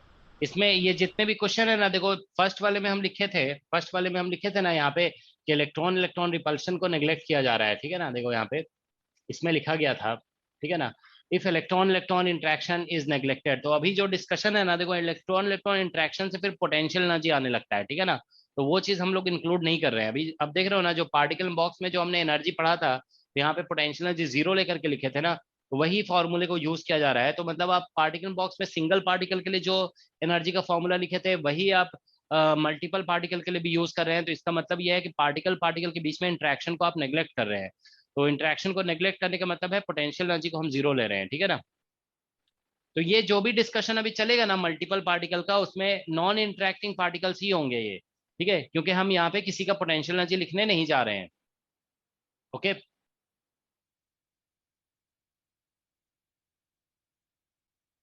कितना आ रहा है आप लोगों का? 19? Yes sir. 17 कुछ लोगों का 12 भी आ रहा है, ठीक है। तो देखो इसमें पहले सॉल्यूशन करते हैं। देखो सॉल्यूशन, इसमें देखिए एनर्जी का फॉर्मूला जब लिखा जाता है ना, एनर्जी इज इक्वल टू, तो हम लोग ऐसे लिखते हैं पाई स्क्वायर एच बार स्क्वायर अपॉन 2m और इंटू एल स्क्वायर हो गया। स्क्वायर बॉक्स बोला गया ना, तो स्क्वायर में दोनों साइड इक्वल होंगे। और यहाँ पे कितना आएगा? What do you get here? ये आता है ना, nx square plus ny square, ठीक है ना, ये आ जाता है, ठीक है। तो ये है सिचुएशन। तो अब देखिए इसमें क्या होगा कि ग्राउंड स्टेट, इसमें ऐसे लिखते हैं ना, देखिए ग्राउंड स्टेट। ग्राउंड स्टेट में आपका एक स्टेट ऐसे बन गया, इसमें nx इक्वल टू, ठीक है ना, यहाँ पे ऐसे लिख देते हैं, चलो ठीक है। तो nx इक्वल टू इसमें 1 होता है और ny इक्वल टू भी 1 होता है, ठीक है ना। अब हम लोग फर्स्ट एक्साइटेड स्टेट जब लिखते हैं, तो इसमें देखो ऐसा होता है कि nx इज इक्वल टू 1 और ny इज इक्वल टू 2 लिख सकते हो, या फिर आप जो है ना एक ऐसे भी लिख सकते हो, nx इज इक्वल टू 2 और ny इज इक्वल टू 1। तो फर्स्ट एक्साइटेड स्टेट जो है ना, इसकी डिजेनरेसी हम लोग बोले थे ना कि इससे निकाली या इससे निकाली, तो दो अलग अलग स्टेट बनते हैं। इसका एनर्जी लेवल दोनों का सेम है, ठीक है ना, लेकिन ये एक अलग स्टेट है और ये एक अलग स्टेट है। इसकी डिजेनरेसी जो है ना, डिजेनरेसी इज इक्वल टू 2 है, यहाँ पे डिजेनरेसी 2 है, ठीक है ना। तो इसमें देखिए क्या होगा कि इस स्टेट में दो पार्टिकल आ सकते हैं, कि स्पिन हाफ पार्टिकल है ना, तो दो तो यहाँ पे आ ही सकता है, फिर दो पार्टिकल इसमें आ सकता है, ठीक है ना, 4 हो गया, एक पार्टिकल यहाँ पे आ जाएगा 5, ये 5 पार्टिकल ऐसे ऑक्युपाई करेंगे, ठीक है ना। तो बस इस तरह से ऑक्युपेशन होगा यहाँ पे, ठीक है। तो देखिए इसमें इस तरह से हम लोग सोच सकते थे कि इसकी डिजेनरेसी जो थी ना, वो बेसिकली 1 थी। अब इसमें मैक्सिमम जो है 2 इलेक्ट्रॉन आ सकते हैं, लेकिन इसकी डिजेनरेसी 2 थी ना, तो अब हम जानते हैं कि एक डिजेनरेसी 2 होने का मतलब 2 स्टेट है, और हर स्टेट में 2 इलेक्ट्रॉन आ सकता है, तो मतलब मैक्सिमम यहाँ पे 4 इलेक्ट्रॉन टोटल आ सकता था इस लेवल में, ठीक है ना। 2 यहाँ पे 2 यहाँ पे, मैक्सिमम 4 आ सकता था, लेकिन हमें कितना है टोटल 5 ही तो चाहिए ना, तो 2 आ गया था यहाँ पे और यहाँ पे 3 आ गए, 5 आ जाएगा। तो अब एनर्जी लिखोगे ना, देखो एनर्जी इज इक्वल टू, तो हम लोग यहाँ से पाई स्क्वायर एच बार स्क्वायर अपॉन 2ml स्क्वायर, ये तो कॉमन हो जाएगा। और जब इसका लिखेंगे आप देखिए यहाँ पे, तो nx स्क्वायर से 1 स्क्वायर प्लस 1 स्क्वायर वाला टर्म को इसको 2 से मल्टीप्लाई करना होगा, यहाँ पे ये आ गया। और प्लस यहाँ पे जैसे 2 स्क्वायर और प्लस 1 स्क्वायर का है, एक 2 है और एक 1 है ना, तो इसको हमें 3 से मल्टीप्लाई करना पड़ेगा, क्योंकि आप 2 स्क्वायर 1 स्क्वायर ही तो आ रहा है, यहाँ से भी 2 स्क्वायर 1 स्क्वायर आएगा, तो इसको 3 से मल्टीप्लाई कर देंगे, तो ये एनर्जी, क्योंकि 3 पार्टिकल यहाँ पे आए हैं, ठीक है ना। तो यहाँ से देखिए बेसिकली ये हो गया पाई स्क्वायर एच बार स्क्वायर अपॉन 2ml स्क्वायर, ठीक है ना। और यहाँ से आ जाएगा कितना, 4 और प्लस इससे 5 और, ठीक है ना, इंटू 3 15, तो ये 19 आ गया, ठीक है ना। So this is 19 pi square H bar square upon 2ml square. तो ये जो भी डिस्ट्रीब्यूशन जो चल रहा है ना, दिस इज अकॉर्डिंग टू, ये एक अलग स्टेट है, ध्यान रखो ये अलग स्टेट है, लेकिन दोनों की एनर्जी सेम है, तो इसीलिए सेम लेवल पे दिखाया गया। और ये ग्राउंड स्टेट है, मतलब ये लोवेस्ट स्टेट है, कह सकते हो, दिस इज लोवेस्ट स्टेट। अभी तो मतलब ग्राउंड स्टेट वगैरह ये मतलब चलो हम ग्राउंड स्टेट और भी लिख रहे हैं ना, तो वो सिंगल पार्टिकल स्टेट के पॉइंट ऑफ व्यू से, ठीक है ना। और नेक्स्ट हायर स्टेट, इसको ऐसे लिख दो, नेक्स्ट हायर। अगर हम कोई लेवल बना करके ग्राउंड स्टेट लिख देते हैं ना और फर्स्ट एक्साइटेड स्टेट, तो आप ये समझ जाओगे वो सिंगल पार्टिकल का ग्राउंड स्टेट है। ये जो ग्राउंड स्टेट बोला जाएगा ना, वो एक सिंगल पार्टिकल का ग्राउंड स्टेट है। अब जैसे ये मान लो ये 5 पार्टिकल का ये ग्राउंड स्टेट एनर्जी निकला है, ठीक है ना, क्योंकि 5 पार्टिकल यहाँ पे फर्मियन बस इसी तरीके से डिस्ट्रीब्यूट हो सकते हैं। अब यही 5 की जगह 10 अगर दे दिया गया तो फिर ये आंसर नहीं होगा ग्राउंड स्टेट, वो फिर अलग आ जाएगा, उसको फिर हायर लेवल में भी पार्टिकल को पुट करना पड़ेगा। तो ये जो लोएस्ट स्टेट होता है ना, that is called ground state of single particle, या हायर नेक्स्ट हायर स्टेट को first excited state of single particle बोल सकते हो। मल्टीपल पार्टिकल का ग्राउंड स्टेट तो ये वाला स्टेट नहीं हो सकता है ना, क्योंकि यहाँ पे मल्टीपल पार्टिकल तो आ ही नहीं सकते हैं। तो मल्टीपल पार्टिकल का ग्राउंड स्टेट मतलब जो सारे लोएस्ट स्टेट जब ऑक्युपाई हो जाएंगे तो जो एनर्जी निकलता है ना, that is called ground state for multiple particle. तो इसका आंसर यही होगा, ठीक है ना। ठीक है, तो अगर आप लोग समझ रहे हैं तो देखो एक क्वेश्चन देते हैं, ठीक है ना, इसका आंसर करिए आप लोग। तो देख, ठीक है, जैसे देखो क्वेश्चन ये है 10 आइडेंटिकल, या 10, चलो डायरेक्ट लिख दो यहाँ पे, 10 electrons are put into 3-dimensional, ठीक है, cubic potential well.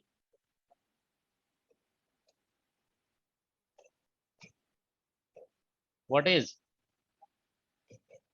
Ground state energy, ठीक है ना। तो आपको ग्राउंड स्टेट एनर्जी बताना है।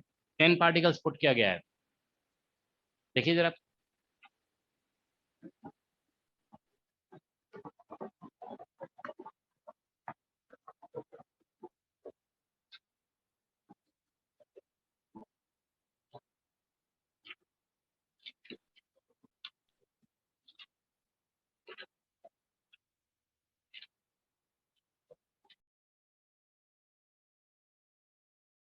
ध्यान से कैलकुलेशन करोगे आप लोग, ठीक है।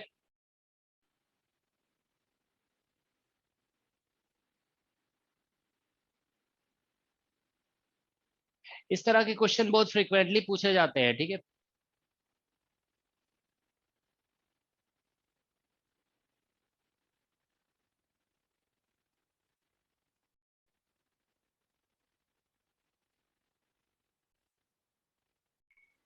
Sir 33 as per experiment well also।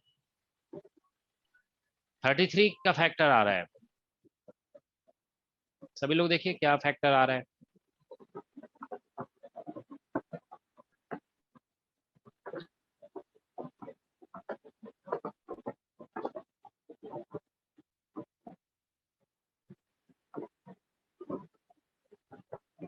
Sir 44 पाई square h cut square upon ml square. देखो सभी लोग देखो क्या आ रहा है, ठीक है, फिर हम उसके बाद बताएंगे, ठीक है।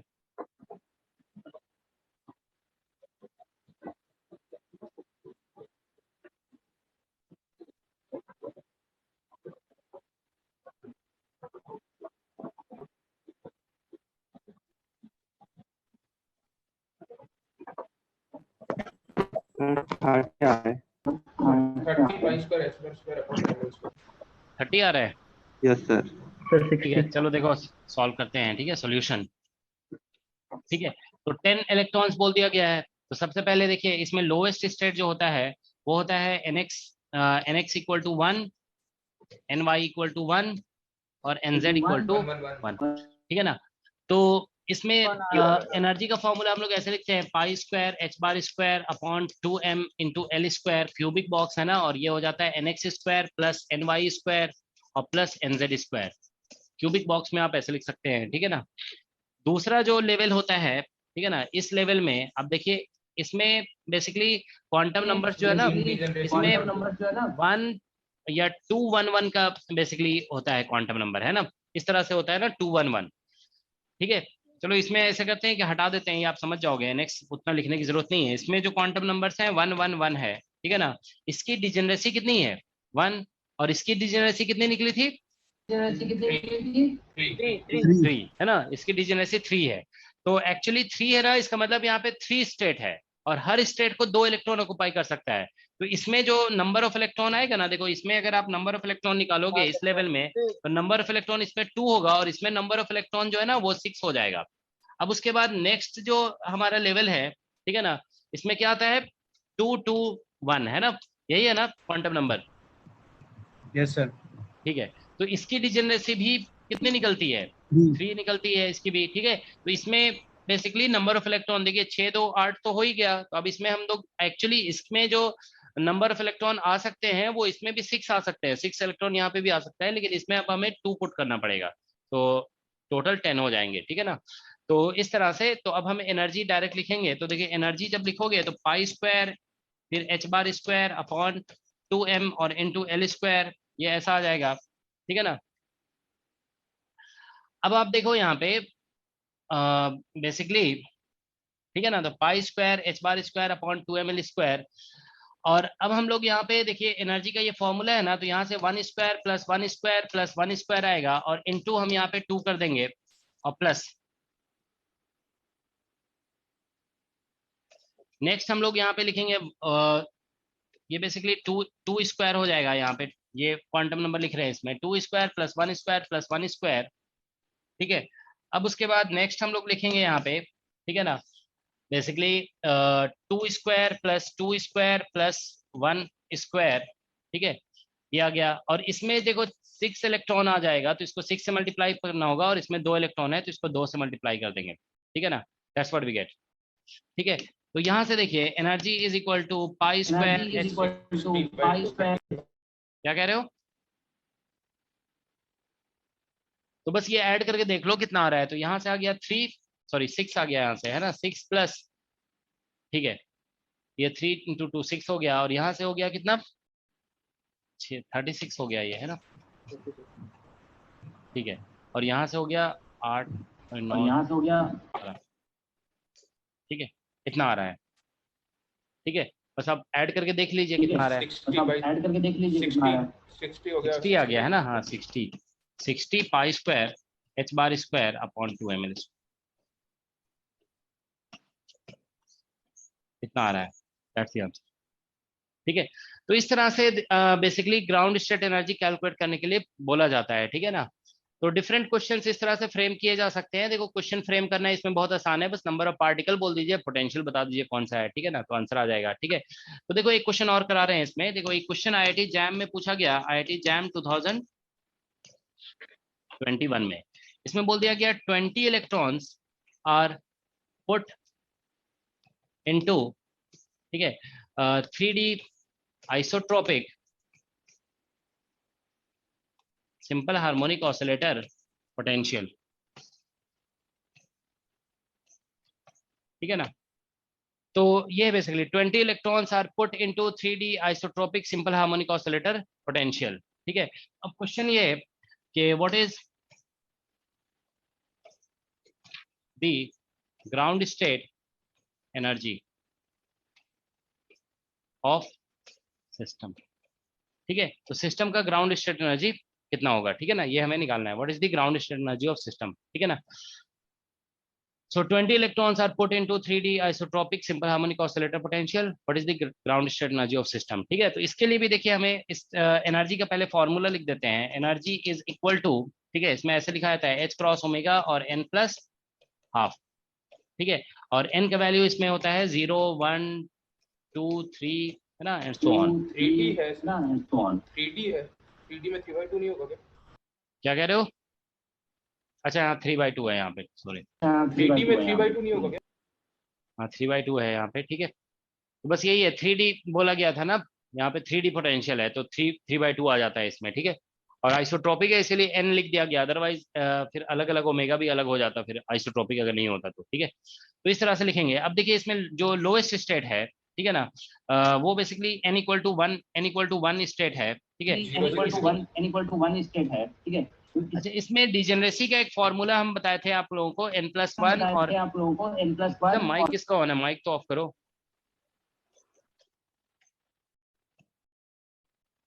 तो ये डिजेनरेसी का फॉर्मूला है, तो n+1 n+2/2, ठीक है। तो देखिए n = हम लोग यहाँ पे 0 लिखेंगे, ठीक है, ग्राउंड स्टेट के लिए n = 0 है, n = 0 लिखेंगे हम लोग, ठीक है। तो यहाँ से डिजेनरेसी जो निकलेगा ना, देखो 0 लिखोगे यहाँ पे तो 2 कैंसिल हो जाएगा, तो डिजेनरेसी 1 है। अब इसमें इलेक्ट्रॉन की बात की जा रही है ना, तो इसमें नंबर ऑफ इलेक्ट्रॉन जो आएगा ना वो 2 आ जाएगा, क्योंकि एक डिजेनरेसी 1 का मतलब एक स्टेट है यहाँ पे, ठीक है ना। अब हम लोग नेक्स्ट लिखेंगे, देखिए यहाँ पे ये n = बेसिकली यहाँ पे 1 लिखोगे, तो 1 जब पुट करोगे ना तो यहाँ पे डिजेनरेसी निकल जाएगा, degeneracy is equal to n equal to हम 1 पुट करेंगे, 2 टू कैंसिल, तो यहाँ डिजेनरेसी 3 निकल रहा है, तो इसमें नंबर ऑफ इलेक्ट्रॉन जो है ना वो 6 आ जाएंगे। फिर नेक्स्ट स्टेट जो होगा वो n इक्वल टू 2 पुट किया जाएगा यहाँ पे, ठीक है ना, n इक्वल टू 2। तो इस स्टेट के लिए डिजेनरेसी आप निकालेंगे ना, तो डिजेनरेसी बेसिकली 2 पुट करेंगे तो यहाँ से देखो 4 आ गया, 6 आ रहा है, ठीक है ना। तो इसमें नंबर ऑफ इलेक्ट्रॉन जो ऑक्युपाई हो सकता है, तो हमें टोटल 20 करना था ना, तो 6 2 8 इसमें, ठीक है ना, 12 हो जाएंगे, ठीक है ना। क्योंकि देखिए डिजेनरेसी जो निकल रही है ना, that actually represents the number of states. तो डिजेनरेसी अगर 6 है तो नंबर ऑफ स्टेट 6 है मतलब यहाँ पे, और हर स्टेट को 2 इलेक्ट्रॉन ऑक्युपाई करेगा, तो यहाँ पे 12 इलेक्ट्रॉन आ जाएंगे, ठीक है ना। तो इस तरह से बेसिकली ये लिखा जा सकता है, ठीक है।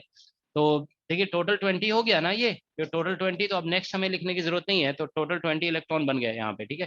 तो अब एनर्जी लिखना है ना अगर हमें, तो एनर्जी इज इक्वल टू, देखिए ग्राउंड स्टेट एनर्जी लिख रहे हैं, मतलब यही लोवेस्ट स्टेट्स हैं जो हमें ऑक्युपाई करना पड़ेगा, ठीक है ना।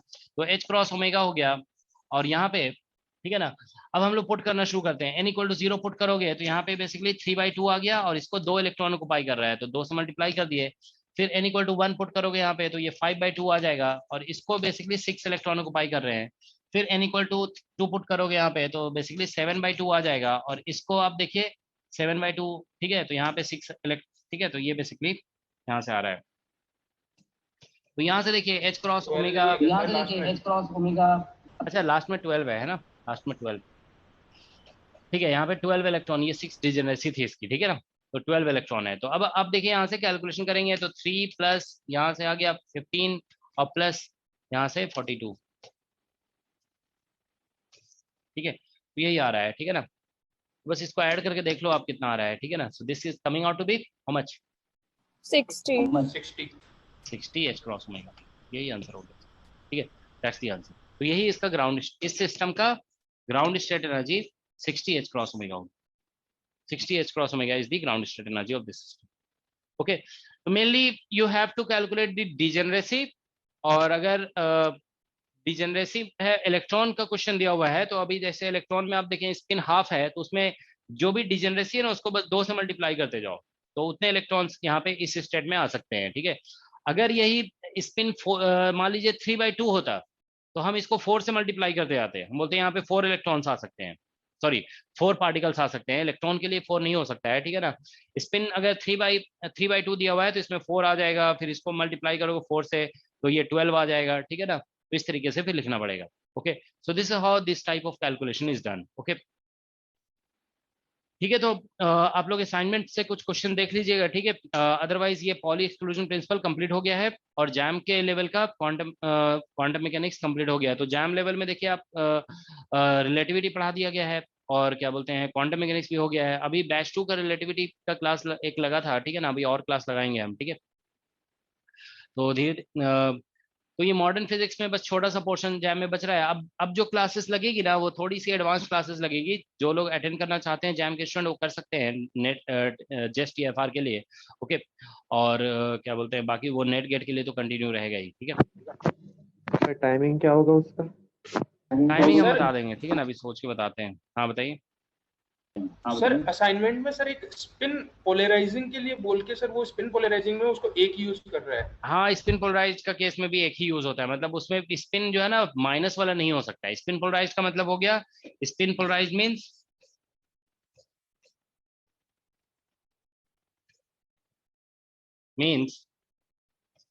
Only one type of spin, ठीक है ना। तो एक ही तरह के स्पिन होगा। जैसे मान लीजिए इलेक्ट्रॉन है, आप बोलते हैं स्पिन पोलराइज इलेक्ट्रॉन, तो सारे अप स्पिन के इलेक्ट्रॉन होंगे, ठीक है ना। तो आप ऐसा नहीं कर सकते हो ना कि जैसे n = 1 लेवल है, ठीक है, तो अब इसमें भी ऐसे 2 इलेक्ट्रॉन तो नहीं पुट कर सकते हैं ना, क्योंकि 2 इलेक्ट्रॉन अगर पुट करोगे ऐसे, क्योंकि अब हमारे पास अगर हम बोलते हैं ना कि स्पिन पोलराइज इलेक्ट्रॉन्स हैं, ठीक है ना, तो इसका मतलब सभी का स्पिन अप हो गया है, ठीक है, या डाउन है तो सभी का डाउन है। तो हम 2 इलेक्ट्रॉन यहाँ पे आप पुट कर देंगे तो सारे क्वांटम नंबर इक्वल हो जाएंगे ना। इसका देखो ms हाफ होगा, इसका भी ms हाफ होगा, इसका भी n1 है, इसका भी n1 है, इसका भी s क्वांटम नंबर हाफ होगा, इसका भी हाफ हो जाएगा, तो सारे क्वांटम नंबर इक्वल हो जाएंगे। तो पॉली एक्सक्लूजन प्रिंसिपल का वायलेशन हो जाएगा, that will be violation of poly exclusion principal, ठीक है ना, ठीक है ना। सर वो थोड़ा IDR का वो थोड़ा हर्मिशियन का मतलब फिर से थोड़ा बता दीजिए। 2D केस का सर, तो मतलब वहाँ पे तो U है ना वो। हाँ सर, U और V क्या क्या लिया गया है थोड़ा बता। वो थोड़ा बता दीजिए बस।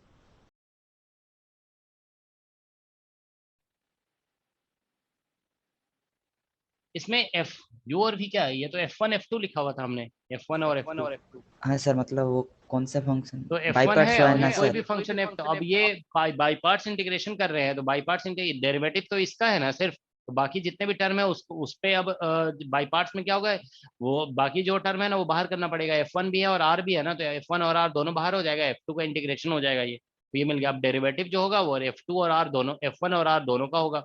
जो बाहर किया इंटीग्रेशन के लिए करने के लिए उसी का फिर डिफरेंशिएशन करना पड़ता है ना, तो आपने F1 और R दोनों को बाहर किया, तभी तो इंटीग्रेशन देखो dF2/dr जब हम करेंगे यहाँ पे देखो ऐसे dF2/dr ऐसे करेंगे, ठीक है ना, और फिर यहाँ पे dr, तो ये कैंसिल हो करके फिर हमें इंटीग्रेशन से F2 मिलेगा ना।